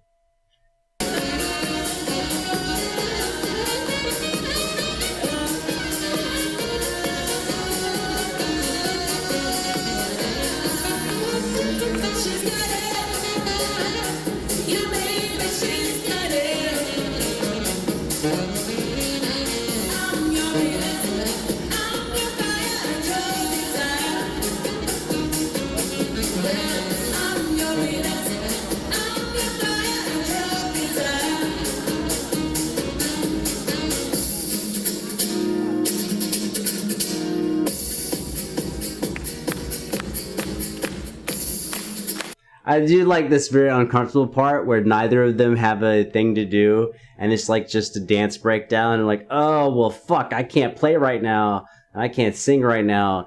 Let's act like we're very cool with this, because it's like, I don't know, it's like one of those things that unless you're like, you've been a performer, like you've never really dealt with, maybe in a play or something, you've been like an extra or something, you know, high school, middle school, whatever. But usually you're either doing something or you're about to do something. So when you're doing it, you do it. And when you're about to do it, you're in your head thinking about the thing you're about to do. But when you have even like a, however long that is, 8 measures or whatever, where there's nothing going on, it doesn't seem like it's that long. Maybe it's only 15 or 20 seconds. But for 15 or 20 seconds, you're like, what do I do with my hands? Where do I look? All of a sudden, all this shit pops in your head, and you don't even know what to do. You're like, do I swing my arms? Do I put my arms by my side? Do I put it in my pocket? And where do I look? Do I look at the audience? Do I look like a little above them? I look over there. Do I look at the person on stage? And then like time goes by so slow that you start kind of doing everything. Like you look at the person on stage for like 3 seconds because it feels like 15. You look for 3 and you look somewhere else, and it's like the most weird thing ever. I would say maybe, you know what, out of all musical performance, that's the thing that is least talked about, is these areas where you don't know what to look at and you don't know what to do with your body because you think the whole problem is performing. But if you practice, you should be fine. You know, if you practice and you're diligent, you should be okay. But this whole thing, I'm saying small things. Like maybe when you practice, you never look at your shoes. You just practice. Then you're on stage and you're looking at the audience, but you're not doing anything. So you look down at your shoes. Now you're looking at your shoes and you're like, I never looked at my shoes before. And now you're actually looking at your shoes and it distracts you from what's going on. You're like, what's going on here? What am I doing? Yeah, it's really... You can see how stressful it can be. It's like, I'm going through it with them right now. Now let's back up. I want to see how long this section is. Hold up.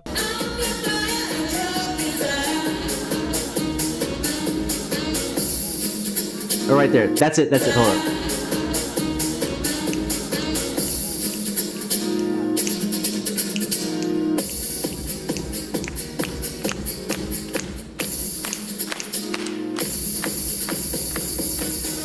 It was 7 measures, I think, which is not that long, but it is kind of an eternity on stage.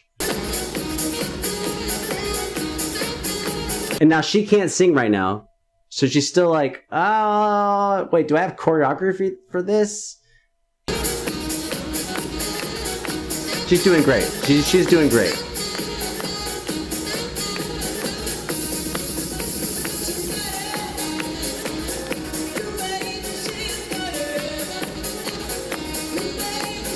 Also, one more. I mean, like little subtle things. I don't know if I'm right. But like little small things is a lot of times when singers, when they're in the groove and they're holding the mic down low, they pull the mic up right in time to sing. But if you notice here, she actually pulls the mic up for like 2 to 3 beats before she has to sing. Now you could say she's getting prepared. It could be. That could be it at all. But it also could be like, I wish I was singing, not like I need to be having the spotlight, but if I'm singing, I know what I'm doing. I know what's actually happening. I'm singing right now. And so actually bringing the mic up and holding it for a second and then singing. As in, like, I can't wait for the singing part to happen again, so I don't have to, like, sit here moving around and entertaining people with things that are not my voice. I think it's right here. It's only like 2 beats, but it's like, it's early. Right there. Right? 1, 2, boom.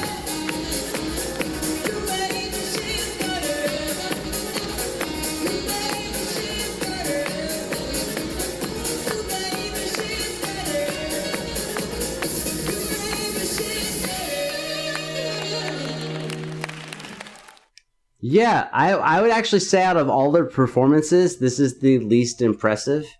She did a great job. But she just sounds like, please don't, whatever. People are going to flame, or they're not waiting for this long in the video to flame.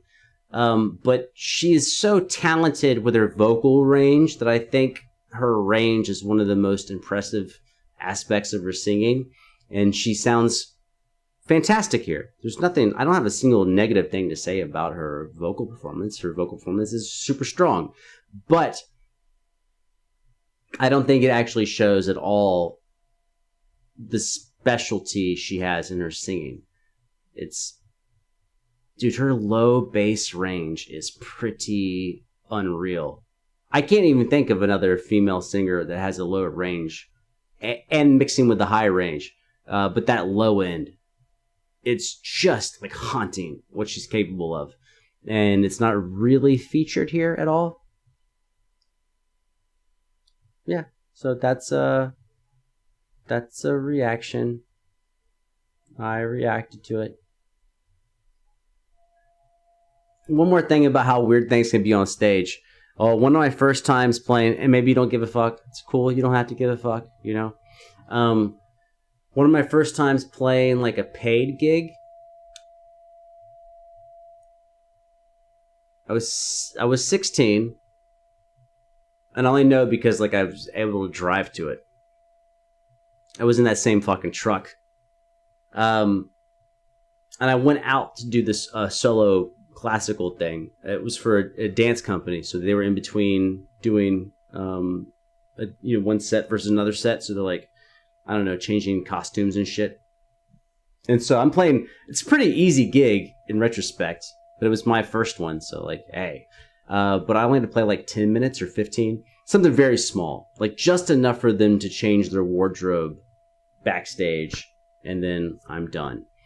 And I left my wallet in my pocket, my left side pocket. And when I play classical guitar, a lot of classical guitarists, we put our guitar on the left leg. And so I went out there and I was in my tux and the audience clapped.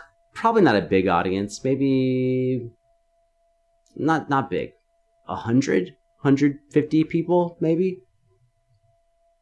And they did that thing where when you walk out on stage, like audiences know, typically, given the venue, they just know way to behave. So it's not like they don't know me. They've never heard me play. But the person walks out, you fucking clap. It's just a thing in that environment.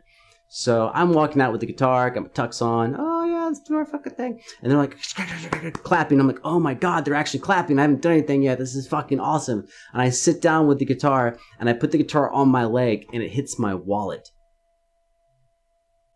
And I'm immediately thinking like, oh, I don't like how this feels. And I'm looking at the audience. It's dead silence. I'm thinking about what I'm about to play. And I'm feeling the wallet. I'm looking at the audience. And I, for real, I can't remember the exact hand gesture, but like I don't know if I did a finger or something, but like hold on. Like I mouthed to hold on. You know, I didn't say it because they couldn't hear me from the stage. But I'm like hold on. And I stood up, took my wallet out of my pants, and just dropped it next to the chair. And sat back down, and they actually laughed. It wasn't a joke.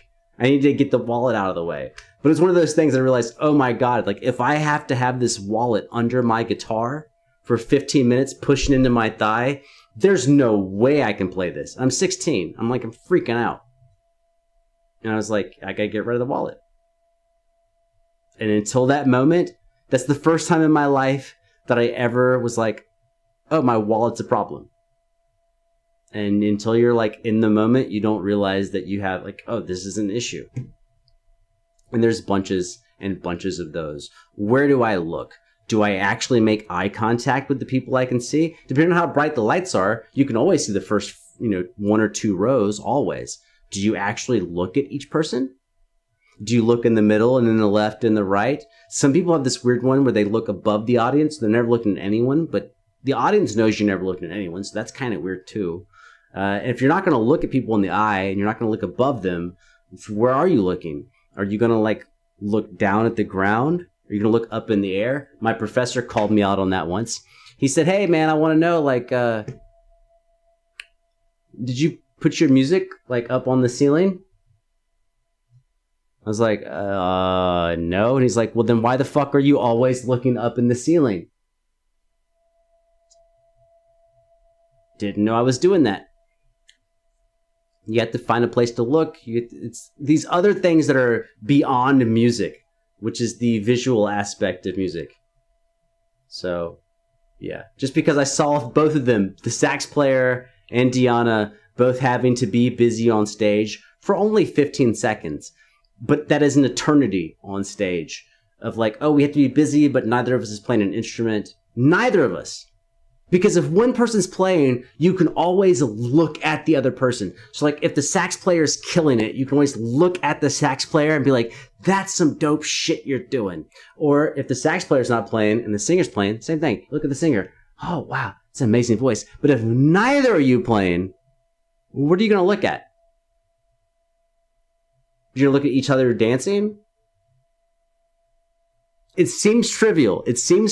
I promise you, it will break your mind when you are actually in that environment. You'll be like, I have no idea what to do with myself right now. No clue. And this is it's like being awkward at a party times 100. Because I don't know how big that crowd is. That's probably a couple thousand people. But imagine that you're at a party with 300 people and there's 2 of you on stage and there's 298 people and all they're doing is looking at you. And then you're like, what? I do, what now? And all you're waiting for is the next opportunity to play because at least you know what to do when you're playing or you're singing. That you're ready for. But those little gaps, they destroy your mind. And that is a reaction to Diana. I had a good time. Bye.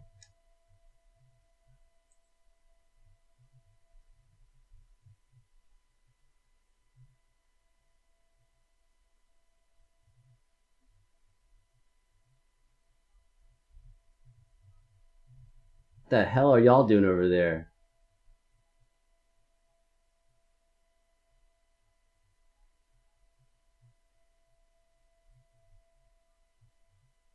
Screw it. She blinded me with science. We're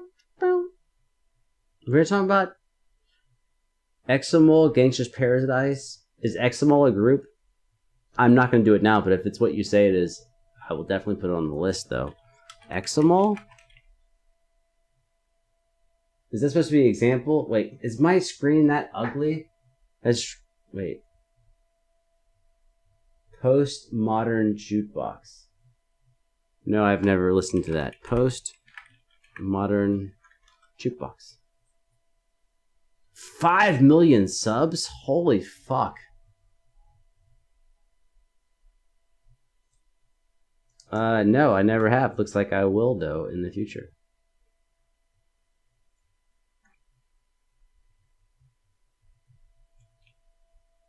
Hello, bruh. Hello. Bruh. You must be related to my... This is fucking stupid.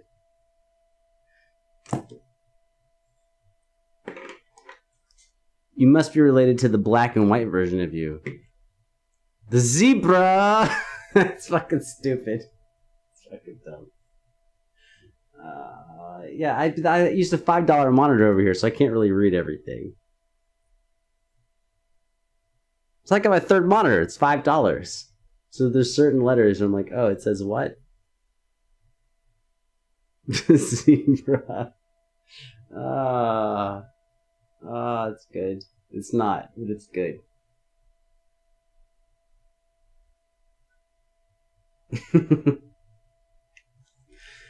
Man, sometimes stupid jokes are fun. Oh, for a second I thought I did 3 videos, but I didn't. My first one I wrote down was just me ranting on... Oh, buying guitars. I spent 10 minutes talking about buying guitars. I wonder if I'll post that. I have like 3 or 4 of those other ones written down. I'm like, take this thing and post it. And I just, don't. We're already at 2:15.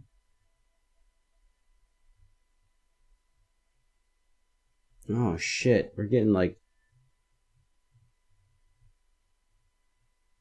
Of course they're bad. Bruh. If you don't believe me, ask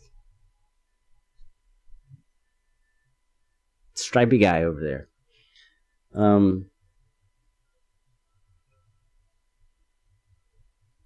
Ooh, I'm kind of actually stuck. I put myself in a bad place here.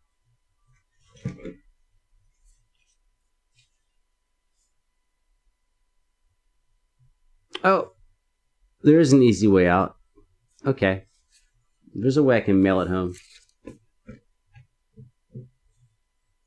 Oh yeah, no, I have like 3 more songs on the list, so I just don't know that I have the ability to get through them. Oh, do we have a winner? Does the US have a president?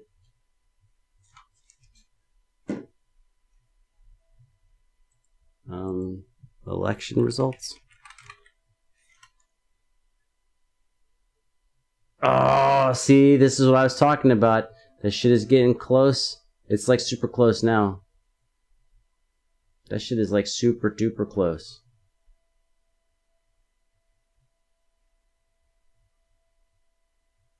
It is crazy close.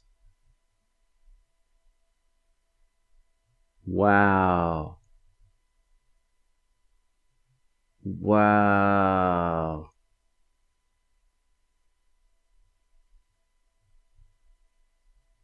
Oh my god. Wait, so they already called these for Trump? So these are not called? But that's not enough. 6 and 11, 17.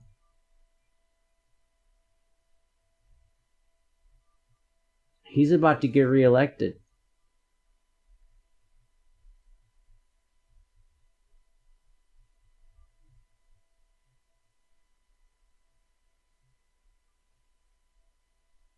This is nuts.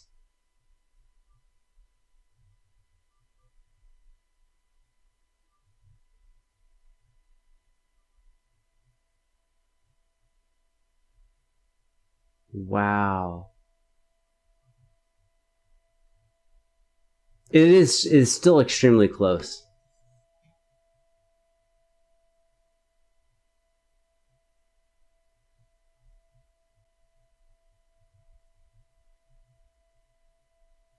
Thanks, Beatbox family. Well, hey, at least there's one like really good positive thing about this. Is if Trump gets reelected, at least we know how he handles the pandemic. So when the pandemic continues for like the next 1.5 to 2 years, we know exactly the way that it will be handled. be, the same. 100,000 cases a day, 1,000 dead people a day. We know what the future will look like. That's stability. That's stability. That's what one of my friends, more than one of my friends from China, when they first got over here, they said they thought the presidential system was weird because they thought the fact that you would elect a new leader every 4 to 8 years, given if they stayed in office or not. They said, well, that's very unstable, right? So like at the longest time you have a leader for 8 years. That's very unstable. So like if we have a leader for 50 years, that's stability. It's like, well, that actually, I understand your argument. I never thought about it that way. It kind of just depends on which side of the row you're looking at stuff. I think 50 years for leaders is kind of a fucking long time, but it does mean stability. It is going to be the way it's been until it's, not that. So,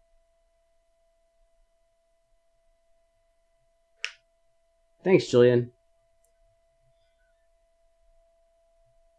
Oh. I will tell you the craziest thing about this. I don't know how many of you guys are from America or whatever. I will tell you the craziest thing about this whole last 4 years has been there were some things that they were true historically.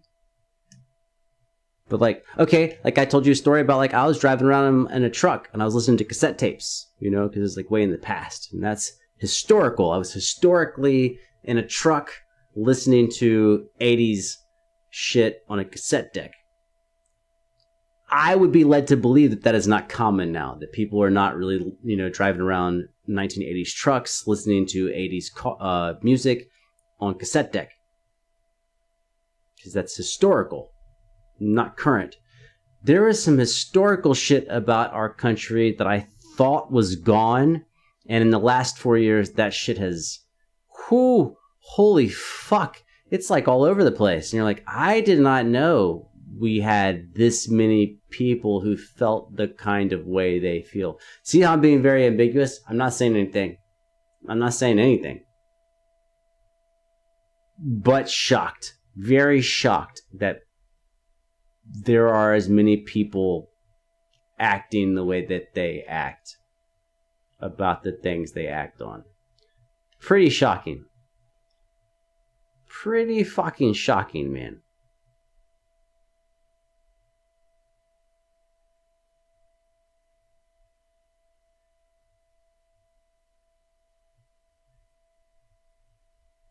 I'm not worried. Also, it's kind of fucked up. I'm not worried at all because, right, I do online shit.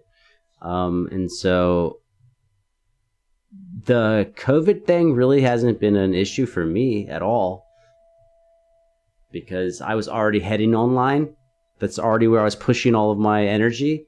And so now I just get to do more of that. But for everyone else, it's dude, y'all must be fucked right now. That's pretty fucking terrible.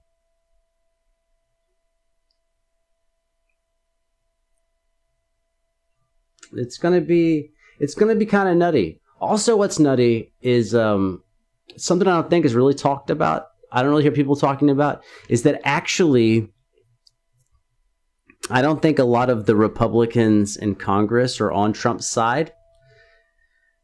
So it's kind of this weird issue where even if he gets reelected, Congress is not necessarily trying to do what he wants to do. Because they're thinking long term. Because Congress, these motherfuckers can be in there for fucking ever. So they're like, dude, you got 4 more years, but we could have 20 more years.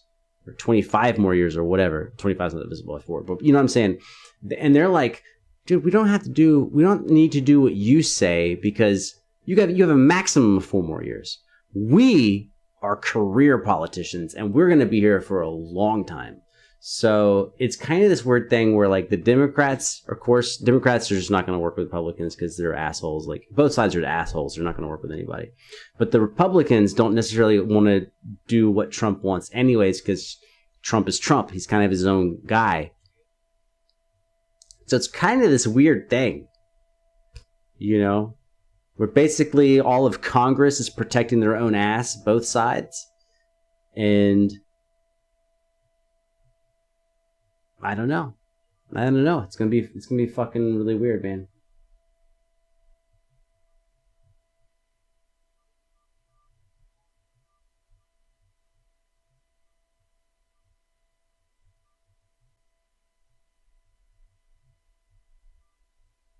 Yeah, I mean, I don't even know. I really don't know. I mean, here's the thing, right? Like, if we go back 4 years, a lot of us, and I'll be honest, I was like, this is kind of weird. I liked Trump. Before he was president, I liked him. Like, I don't know, maybe that's weird and fucked up, but I did. I didn't ever think of him as a presidential candidate, but I did like him. I did enjoy him. I did like The Apprentice. I liked the celebrity side. I liked his attitude. It's kind of like, you know, fucked up, but entertaining, and I liked it. And then when he was elected, I was like, whew, how the fuck are we going to deal with 4 years of this? But it's been 4 years. It's been 4 years, and we're still here. We're still alive, and everything hasn't come crumbling down for everyone. There's been some down shit. There's been some up shit. So, I mean, that would have to be my attitude going forward, is that, like, I didn't know how we were going to make it through 4. We made it through 4, so of course we can do another 4, like, whatever. And I'm in Georgia. So, like, I'm not in one of those states where, like, we have, our country's so big that we have random shit going on that destroys lives, but you don't see it. Like California wildfires. I'm not in California. Like, my shit's never on fire here. Like, I know it's like maybe fucked up to say, but like our shit's never on fire. It's like, I get it that like there's another portion of the country where shit's like on fire and burning and they've got earthquakes and shit, but I just don't ever see that. Same thing with like the protests in like Oregon and Portland. Like, we don't really have that here. So I think for me in my state, regardless of whichever way it turns out, will be kind of business as normal. But there's going to be some fringe states where shit might pop off, you know?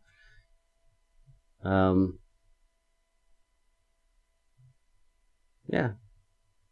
I don't know if that's like a deep analysis or anything.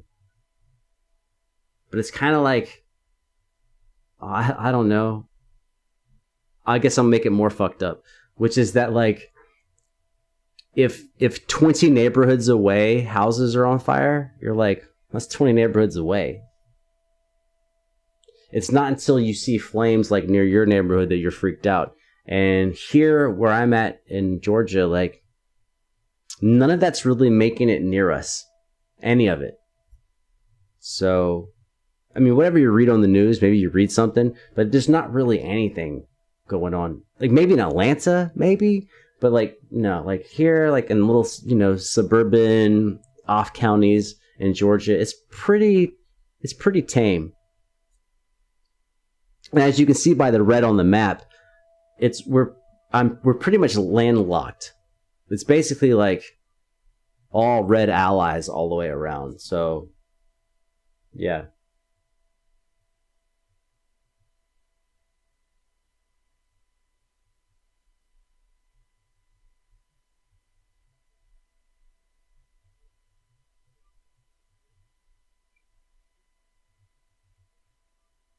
Yeah, I mean, if I had one complaint about Trump, is at least other politicians, both sides, Democrats and Republicans, when they lied to us, they would at least like lie to us. They would be like, oh, here's this thing that I'm going to do, blah, blah, blah. And they would just lie to you.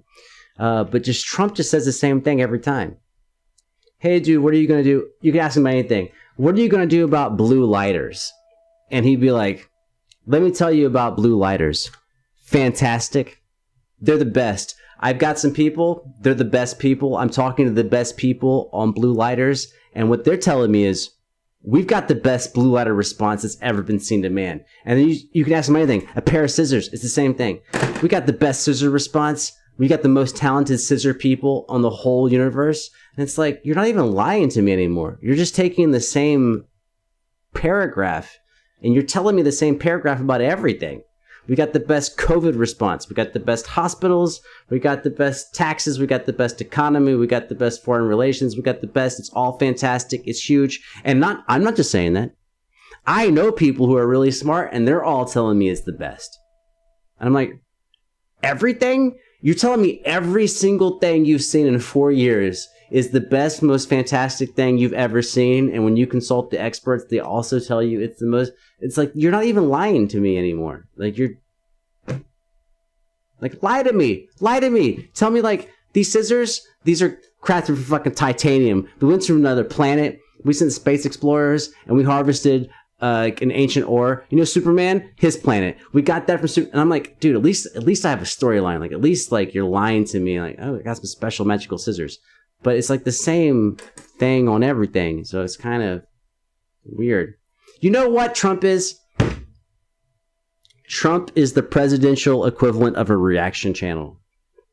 Every song is the best song they've ever heard. Every performance is the best performance they've ever heard.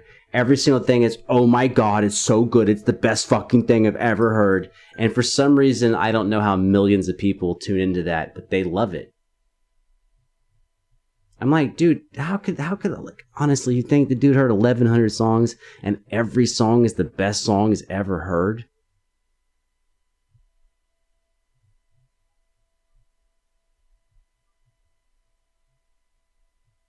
Anyhow, yeah, I'm gonna get out of this by going and taking a fucking shot. I will swear it is the same as a reaction channel. I wish I had thought about that before now.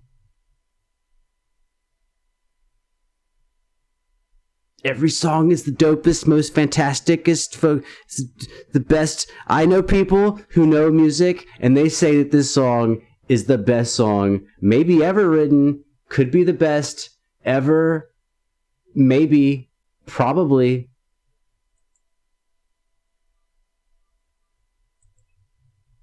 But I know how it works on reaction channels.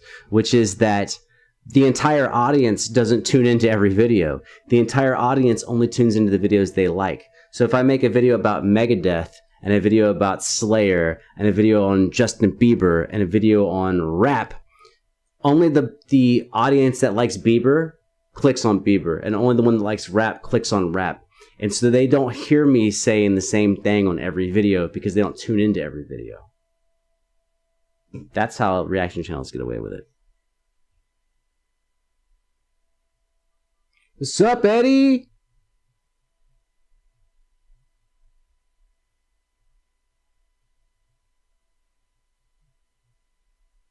I think if there's ever a night you're allowed to be political, it is election night. I mean, like once every 4 years. I think it's okay.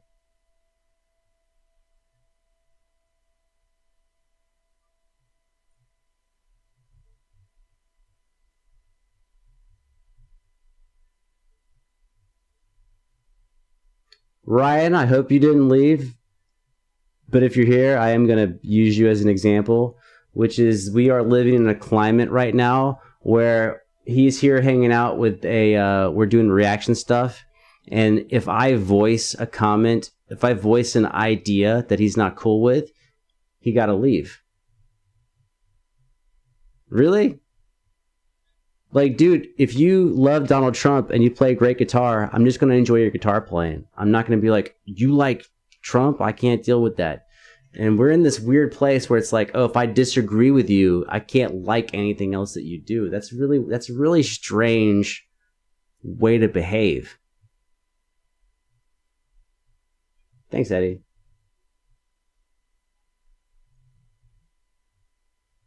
Like, what, if the dude who makes sandwiches down the street likes Trump, I can't eat those sandwiches? Like, for real?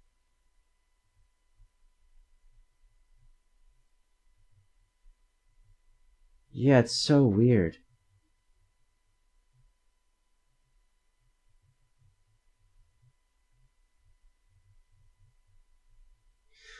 Well, hey, looks like we might get 4 more years of that shit.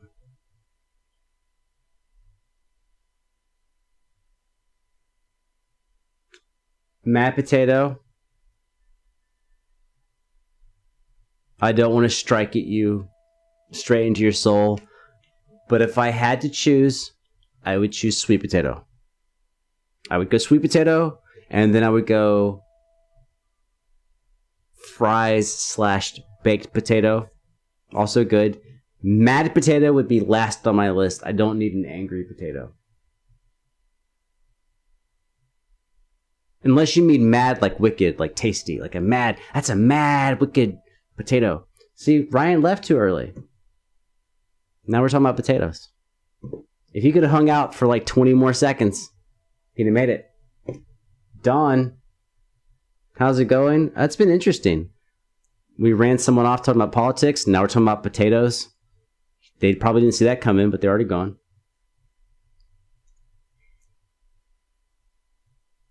Yeah, sweet potatoes. 4 more years, sweet potatoes. 4 more years, sweet potatoes. 4 more years, Vice President, yams. Salamat siyang, Subjo. Yeah, I'm gonna go take that shot. Is it 2:30? Oh, where's the panhammer? That's close. I keep it close by.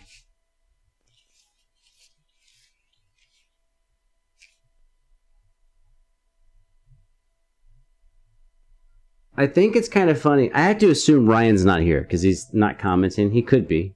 He could be. He could be here. I don't have like a list.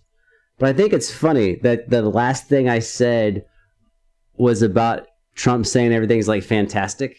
It's fantastic. It's huge. It's the best. It's fantastic. And that was the straw that broke his back. It's like, really? That is what he says, though.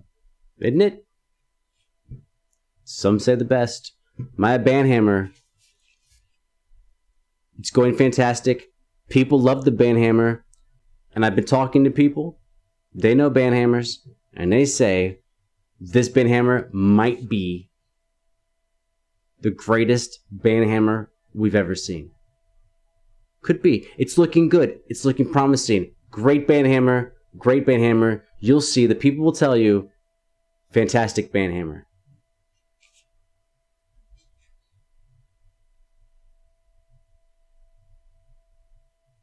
Oh, he's feel free to. I know, Ryan. If you're here, Ryan, you're welcome to be here. I'm just pointing out that I thought it was funny that you're like drawing the line in the sand. Everyone's welcome.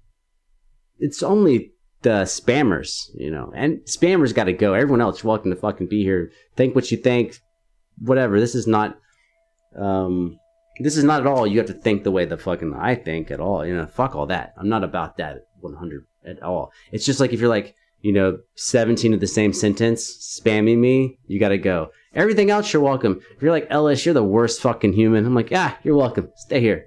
Yeah, you're right. I probably am pretty bad.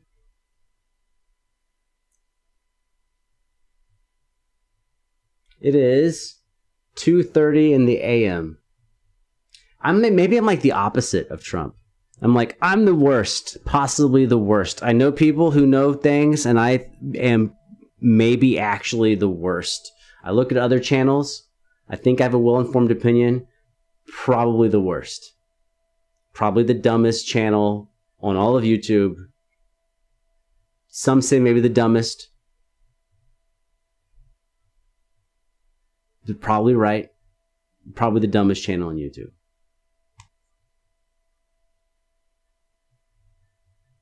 I was actually going to do more set, but now I'm going to take a break. I don't know what the future holds for us.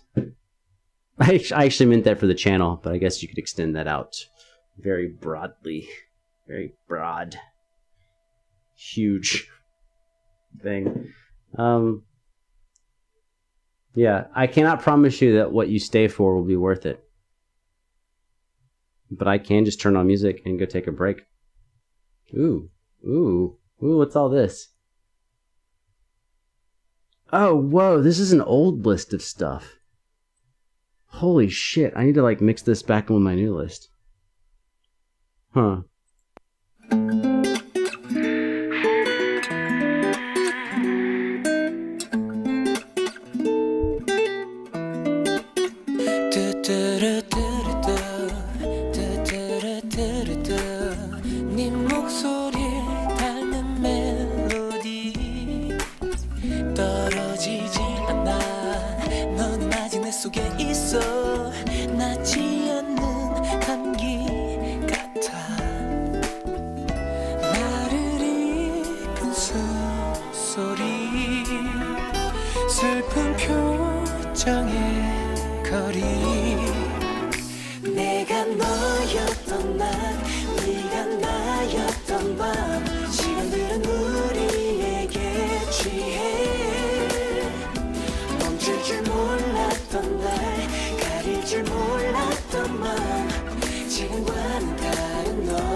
여기까진 거야 더는 갈 곳이 없어 너도 내게 할 말이 없어 전부 다 지워줘 어설프게 그린 기억들 하나도 남김없이 oh yeah. 나를 이끈 숨소리 멍한 새벽에 거리 내가 너였던 날 네가 나였던 밤 시간들은 우리에게 취해 멈출 줄 몰랐던 날 가릴 줄 몰랐던 맘 지금과는 다른 너와 나 다른 사람과 있는 날 보고 너는 가버렸어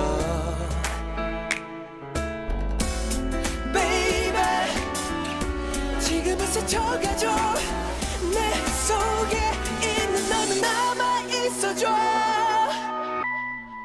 Oh yeah Tonight 우리에게 취해 너였던 나 나였던 너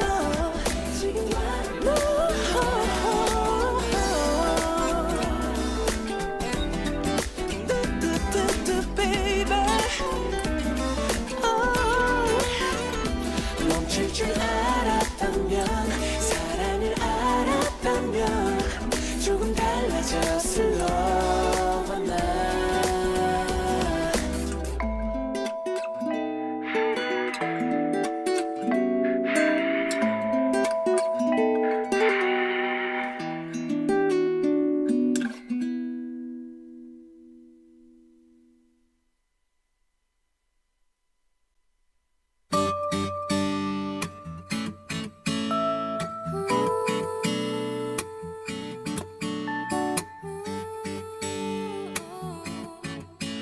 나의 옛날 동네 반자빌라엔 내 가족 오순도순 잘 살고 있었네 화장실 문 밑엔 지갑하는 구멍이 매일 밤 뒤척거리시던 아버지 No problem 난 아무것도 몰랐거든 아직도 그때가 생생해 무설계 없었던 어리기만 한 나를 벌쩍 뛰게 한 벌쩍 뛰게 한 벌쩍 뛰게 한 Dinosaur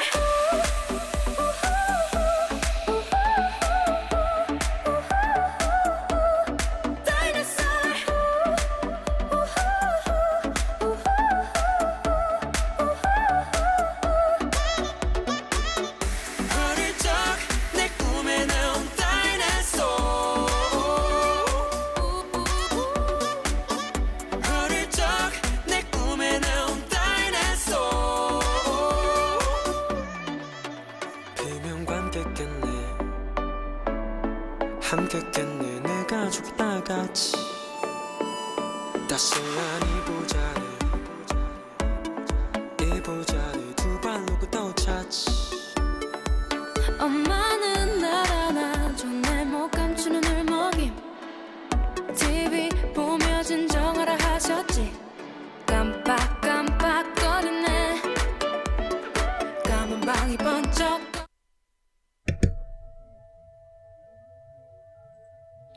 I am back. But I also have no idea what to do.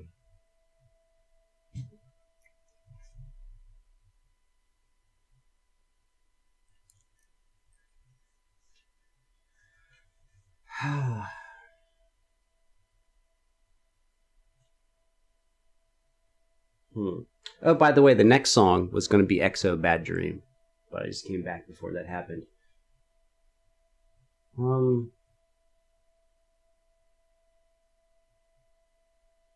Oh, shit.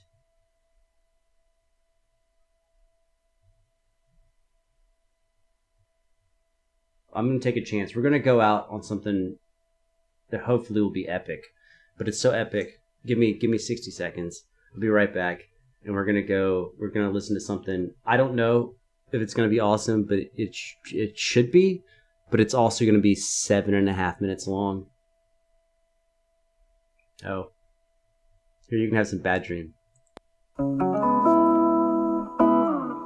불안한 정적 난 그물에 던져 너는 wanna to me don't wanna to me 창에 와도 잠은 점점 달아나고 있어 좁은 모든 기억은 후회라는 색에 물들어 네가 없다는 사실이 날 믿고 눈을 믿어 큰 시계새 불을 끈 뒤 눈을 감고 누우면 어디선가 잔잔하게 불어와 이건 너인 것 같아. That's a good song. Okay. I don't know if this is going to be dope or not, but a band that is, when it comes to talent, I should maybe just save this for the intro. But a band that, when it comes to talent, they are loaded across the board. And someone recommended this singer Lala Hathaway, who's not in the band.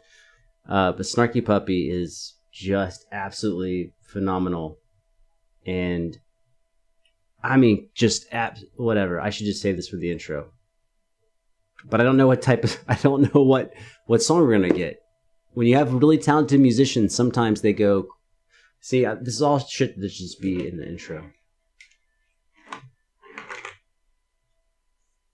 Let's do it.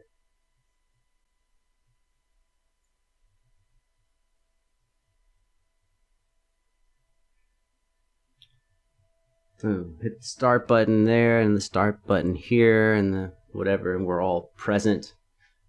We're all present.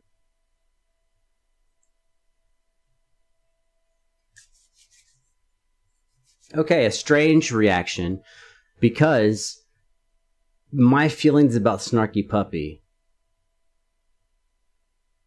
them dudes is incredible. They are incredible musicians. Anyone who says they're not incredible just doesn't know what the fuck they're talking about. But that being said, it doesn't mean that every song they play is a, banger. Like, not every single song is a song where I'm like, that's amazing.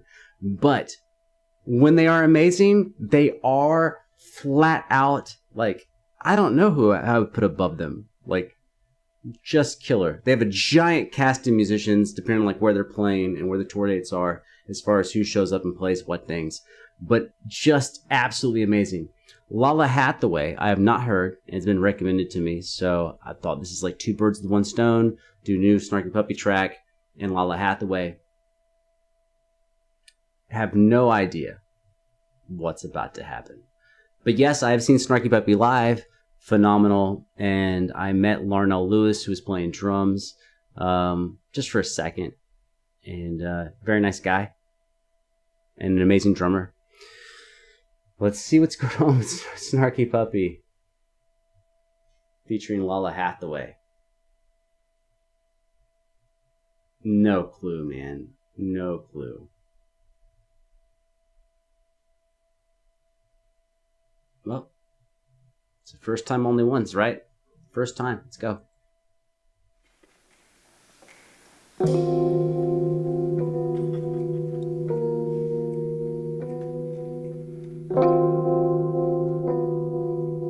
That I recognize, that's James Bond.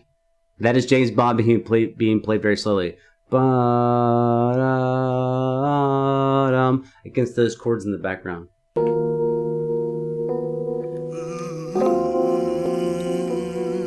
That is 100% fucking the James Bond 007 theme song.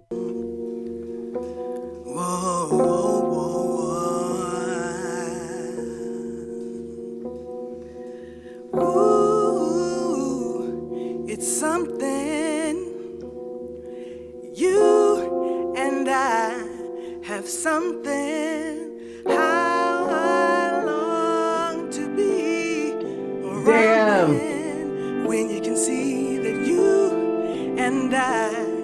have something in common. Oh, it's something when you can see that. And I'm sure of one thing, how I long to be around when you Yep, can see that is Snarky Puppy all the fucking way.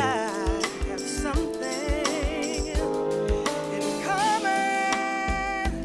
It's been a revelation, yeah, yeah. Turn my headphones up. Been an inspiration to me, and there is not one question, no, no, where my heart will run to.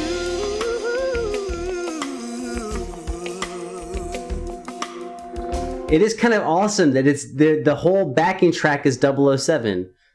I have not played it in so long. I don't know what key you'd put it in. It's minor because I think it goes up to a minor major 7. Oh, this is not going to work because I don't remember how to play it. Boom, da, da, da.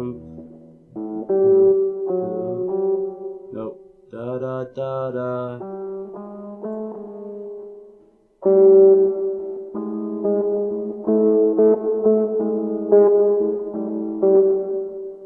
Kind of, but that type of major 7 against a minor major 7.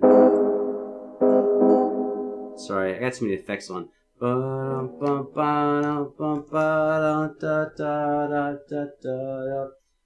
it's like they're doing a whole vamp on the 007.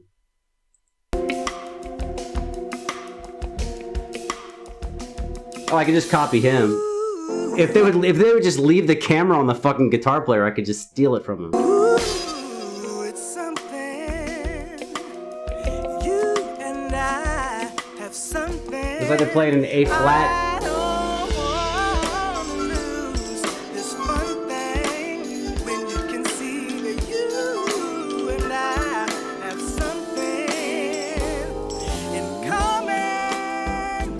I can't believe we've been so blind. Looks like we've wasted so much time. Yeah, for this style of music, it's 10 out of 10. It's 10 out of 10. If you don't like it, you just don't like the style of music. It's one of them things. Like, if you don't like it, it's just... You just don't like it. It's not because it's not good. It's fucking fantastic. Not a doubt that rings untrue. Said when I'm with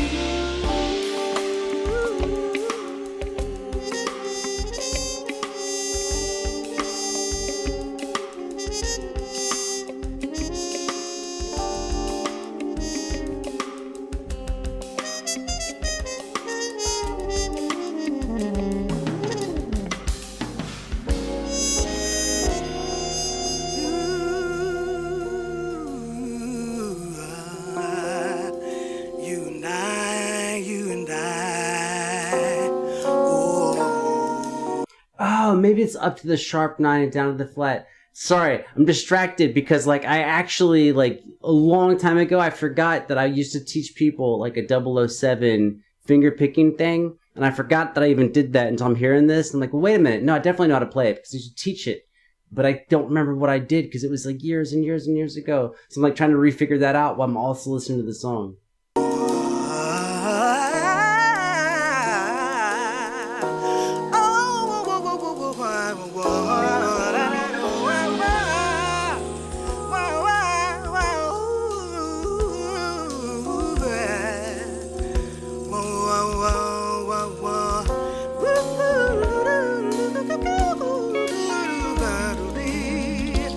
So don't when I don't dance on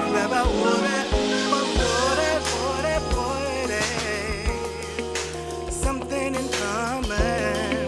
Seguro na tu puedo de. Seguro na tu te puedo de tiro de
Damn! Hold up. It's not just her kicking ass. The keys are also very all over the place. Well, not all over, but they're very linear.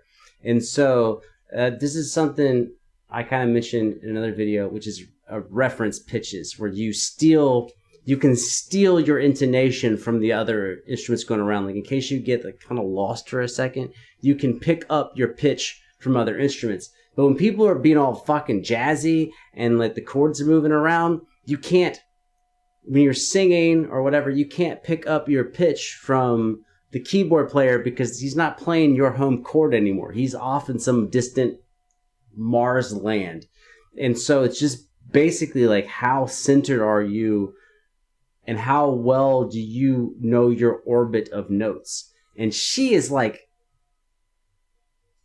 on it. She's got her own planet, and it doesn't matter where anything else goes. She knows exactly where she is at all times, and it's nuts because she's like, now she's scatting on top of it, which, you know, maybe you don't find that impressive. I think it's impressive, but the more notes she bounces between, the harder it is to stay centered. Because if you get off by like just a fraction on a note, then all the rest of your notes get off when you're singing.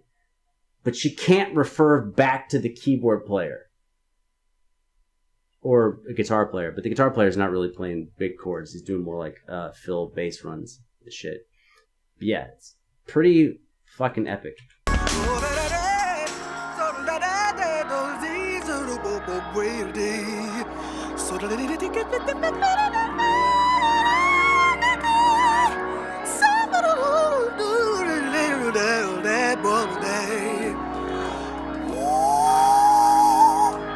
Oh.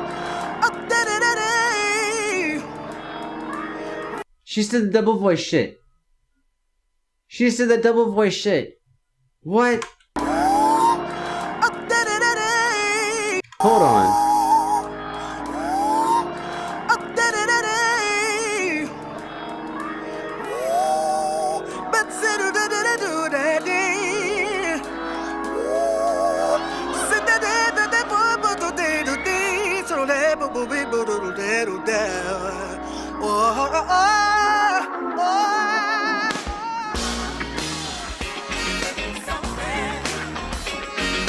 I did not know this was all gonna tie in a circle.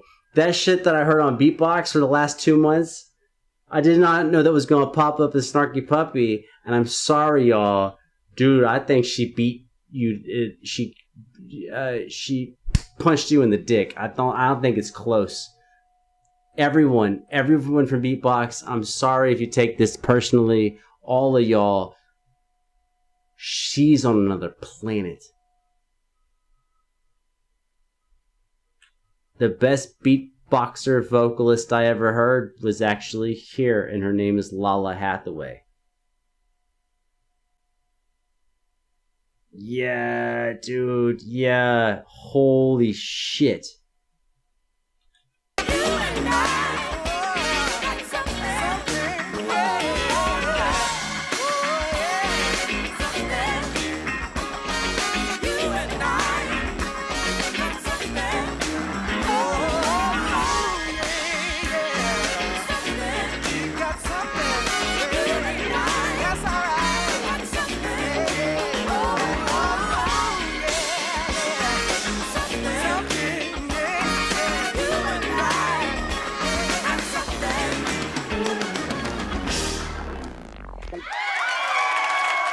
Damn. Damn. Damn, dude. Oh my god. Oh my god. Yeah. Jacob. Bruh. No, I feel you. Beatboxers use it better. She only did it for a second, but I'm flat out saying my opinion so far. Now, obviously, I've not heard everybody, but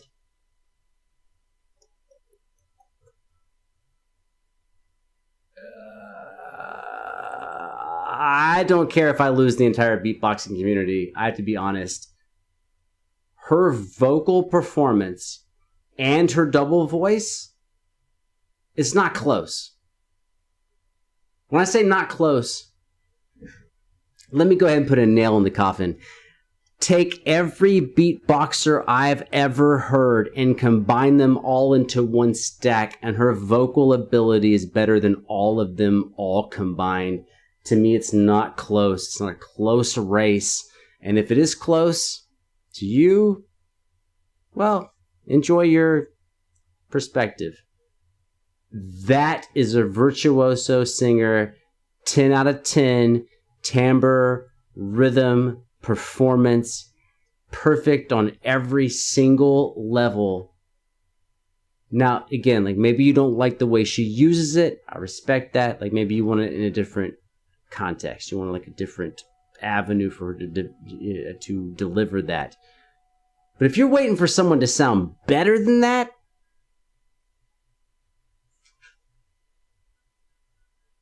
I mean, keep fucking waiting. Like, I don't know who it is that you're waiting for. And again, I'm going to repeat something I said earlier, but I'll say it like a little bit differently, which is a lot of times when we listen to a performer perform, we listen to a guitar player, or in this case, a vocalist perform, we listen to the vocalist and we go, no, so-and-so could do that. Can they do it in that context? Which is the band is so fucking amazing and doing so much random jazzy reharmonization shit. Reharmonization is a fancy word for saying substituting out chords underneath the melody.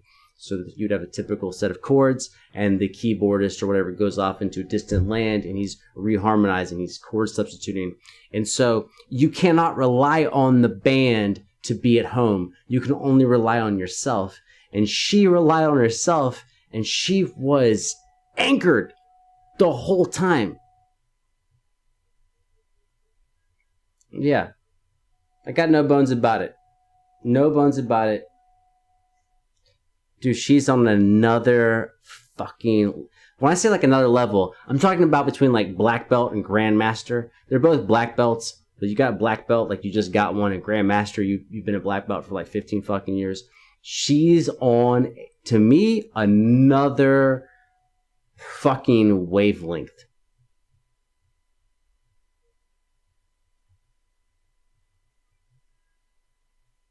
Let me hammer home one more way. Let me make one more set of enemies, and then we'll say goodbye.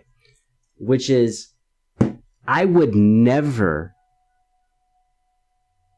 play her a beatboxer and be like, check out his singing or his double voice. I would never do that. I might be like, check out this arrangement, check out the percussion versus the upper levels. I would talk about something else going on in the beatboxing, but I would never ever bring her a video that I've seen so far out of like 100 videos and be like, here, listen to what this guy does with his voice, because that's just fucking stupid. It's the first time I've heard her, and I only need to hear her one time. She's on another fucking planet. And that's not disrespect to the beatboxers, but you gotta know where the fuck you are, dude. Like, are you good at basketball? Maybe. Can you go pro? Maybe. Are you on a pro team? Maybe. Are you a superstar on a team? Maybe. Are you fucking LeBron James? No, you are not. There's a fucking gap. Maybe you're making $30 million a year playing basketball, but you are not fucking LeBron James. You are not that dude. She is on another fucking planet. And maybe you're like the best person in the fucking country or whatever. Like you came in top 1. You ain't fucking with her. I know we gotta believe in ourselves. We gotta talk ourselves up and, you know, be ready to do the next thing. But don't be fucking dumb. Every NBA superstar is ready to take on LeBron James. They're all paid for that. They all compete that way. They're all ready to play. But when you look at year after year after year after year, he puts them in the fucking coffin. It's been what? He's been to the finals 9 out of 10 years. 9 out of 10 years he's in the finals. That's a different level, son. It's a different level. She's on a different level.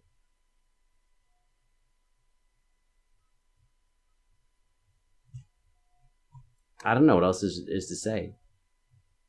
Snarky Puppy's on a different level. Snarky Puppy as a band's on a different level, but I already knew about that, so I'm not blown away by that. Yeah, the whole band playing, the bass, the guitar, the fucking horns, the keys, all of it was 10 out of 10. The entire performance was 10 out of 10. All of it was great. But I'm familiar with Snarky Puppy. I just have not heard her before. Yeah. She did what she came to do.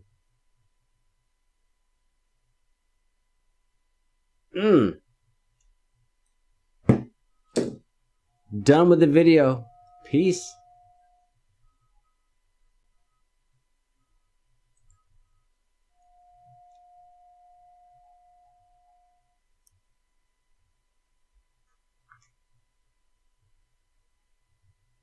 Jacob, I'm looking you in your eye. You're fucking delusional. The reaction's over. I'm looking at you. I'm overreacting. I'm looking you dead in your eye. If you think the beatboxers, send me a video. I have not seen one beatboxer that's close to as good as she is. Not one. Not MB14, not Codfish, not Sorrow, not fucking Big Man, not any of these people. I've not seen one of them that's anywhere near her level. Not even near. They're not near it. Just because they do something that's fancy that you like, they're just tricking you because it seems fancy to you. No. That's a different thing. That is a different thing, dude. That's different. Agree to disagree. Agree to disagree. But no, there's not a single beatboxer that's come close to what she just fucking did. Not at all to me. Now, if you want to go by double voice, if you want to take 10 seconds of her 7-minute performance, okay, yeah, sure. You can maybe argue that there's been some better double voice performances. But her ability as a vocalist, are you fucking out of your mind? It's not close. They're fucking kindergartners. They look pathetic compared to what she just did. Pathetic. Embarrassing. Embarrassingly bad. That is a 10. For 7.5 minutes straight, a 10. So yeah, you can bring me an 8, but they're an 8 for what? A minute and a half? Yeah, that's fucking...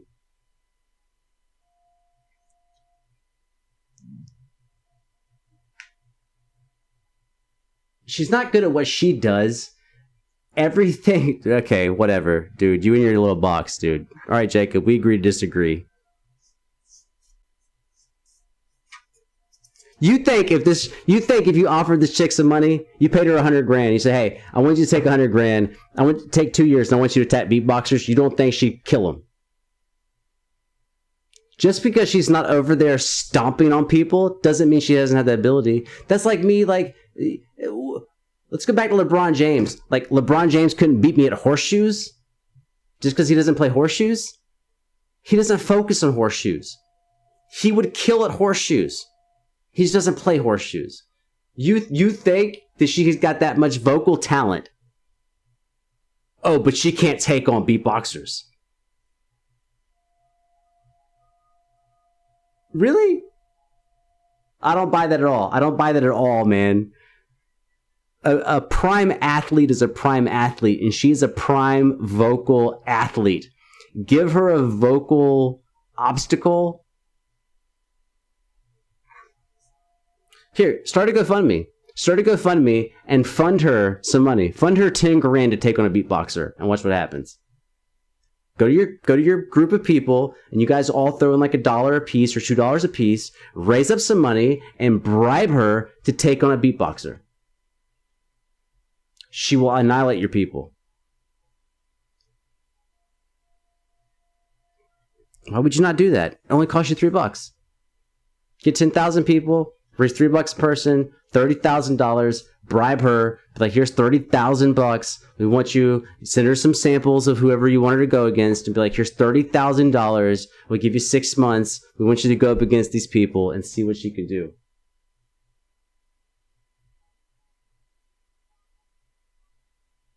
Yeah, Jacob, not today. Not today. One of my big pet peeves with music is people are like, do this on this thing. Dude, set a time and a place. Give me a time and a place and some money. Like me right now. I'm just a reaction guy. I'm just reacting, right? I'm just reacting. Where are all my guitar videos? Why don't I have more guitar videos? Give me a time and a place and some money.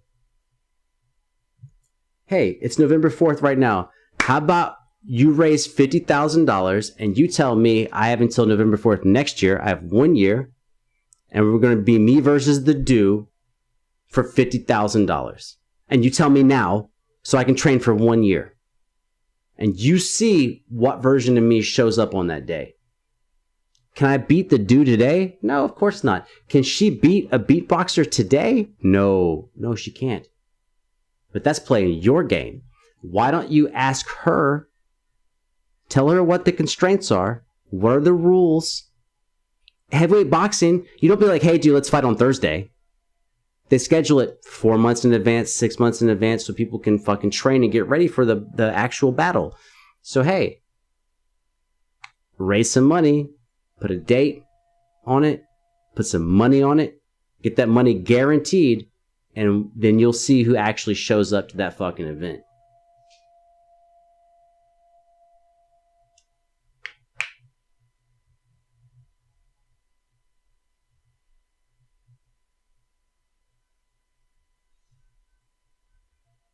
Anyways, I got nothing but love for all y'all, everybody. I got nothing but love for everyone here. And I'm going to go put some alcohol on it. I'm going to put some alcohol on it. And I'm going to show up with an alcohol shot. I'm going to also... I don't even think there's any point in telling you. There's no point in telling you. Okay. Almost every single evening that I've attempted to go live on Twitch, it has not worked. So I've been saying, hey, I'll catch you on Twitch. But then it doesn't work. I get mad. I get angry. It just doesn't. It's probably all my fault. It's probably all my fault. Okay, I'm not blaming anybody. It's probably all my fault. But I cannot tell you, hey, I'll see you on Twitch, because every single time it doesn't work. That being said, I might try to go live on Twitch. But you should not go. You should not go. Right? Like, I think honestly 1 out of 10. I think out of the last 10 times I've tried, it happened once correctly. It's never happened with that new game Among Us, which I still have never played. I bought it like a week ago. Every single time, doesn't work. It's just creepy music, no video. So if I were you, I wouldn't go over there. I would call this the end. Don't go. There's no reason to go. Nothing's going to happen. I might try to go over there. But it's not... Don't no. If you go over there, let's set your expectations. You're only going over there because you feel like going over there, not because anything good is going to happen. The best that can happen typically, the best ever, is you can hear me yelling at the microphone while game music plays in the background and nothing else happens.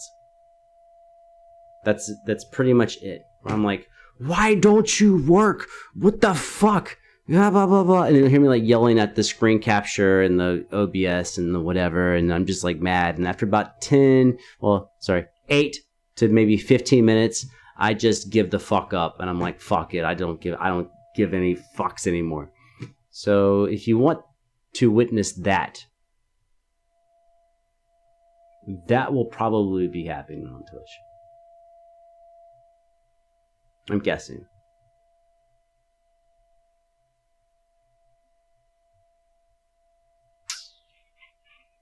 Yeah, I don't know. It's pretty fucking late, man. I mean, what do you want? What do you want? It's like, it's pretty, that's about, I thought I'd already be tapped out by now.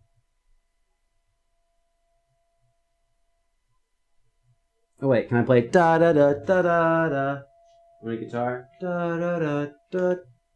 Na na na na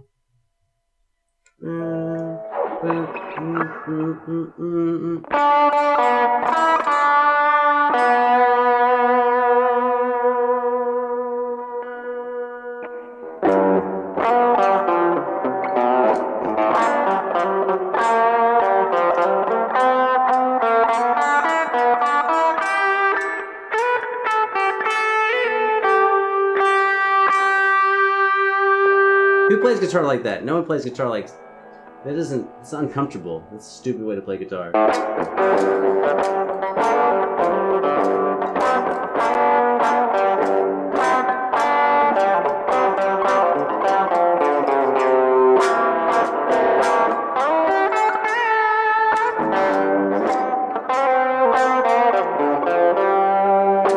What's the next chord? D7?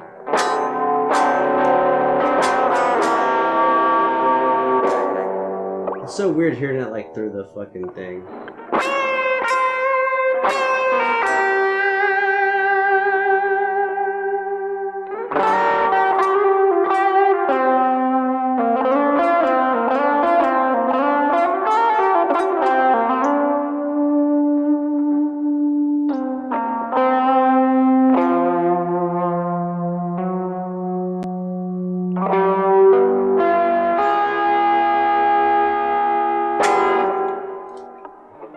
I'm so excited that it actually works. I hope that still works.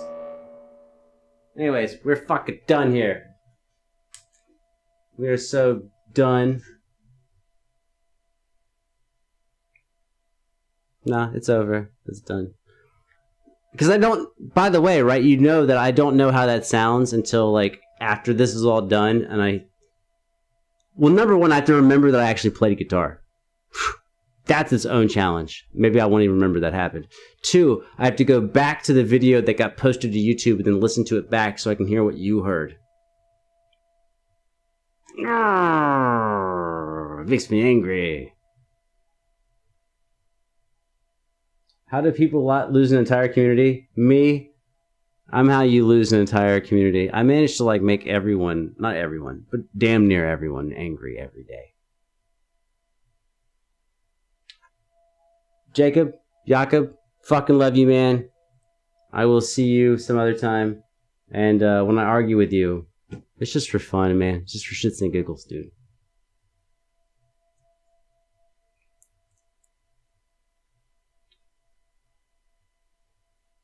Can I read what post? What post?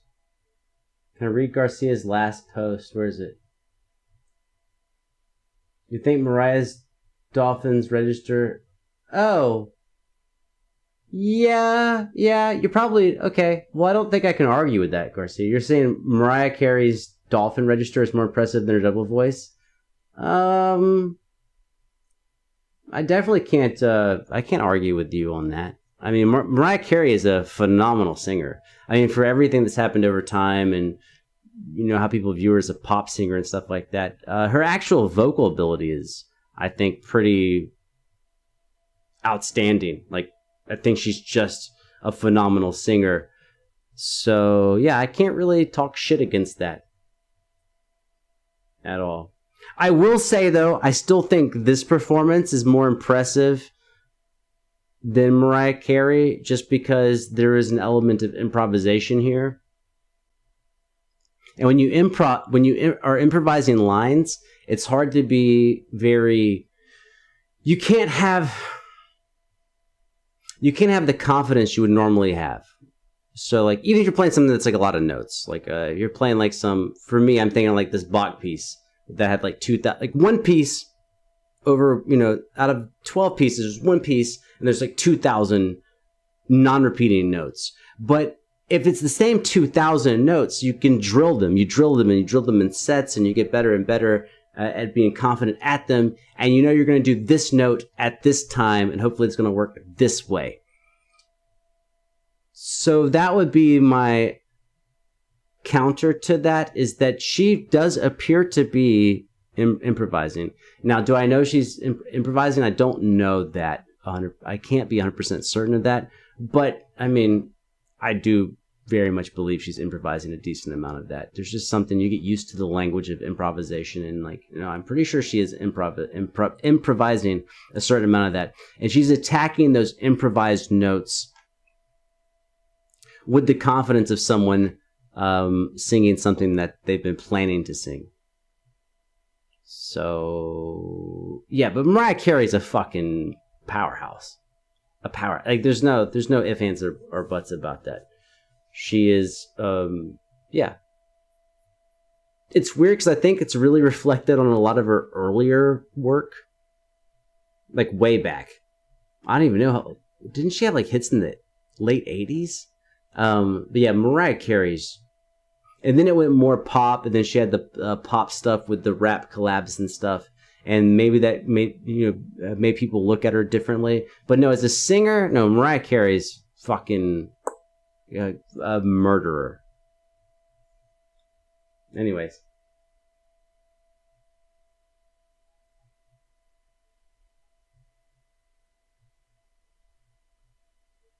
All right, y'all. Y'all fucking don't die. Everyone don't die. Whatever you're doing tomorrow, don't die. Just don't do that. Everything else will be fucking fine. I will see you somewhere sometime. Maybe I'll be on Twitch yelling at my microphone, or I will see you here. Who knows? No one knows. I don't know. I got this fake hammer. That doesn't mean anything. It's just kind of fun to hold it. Okay, bye. Like, seriously. Bye.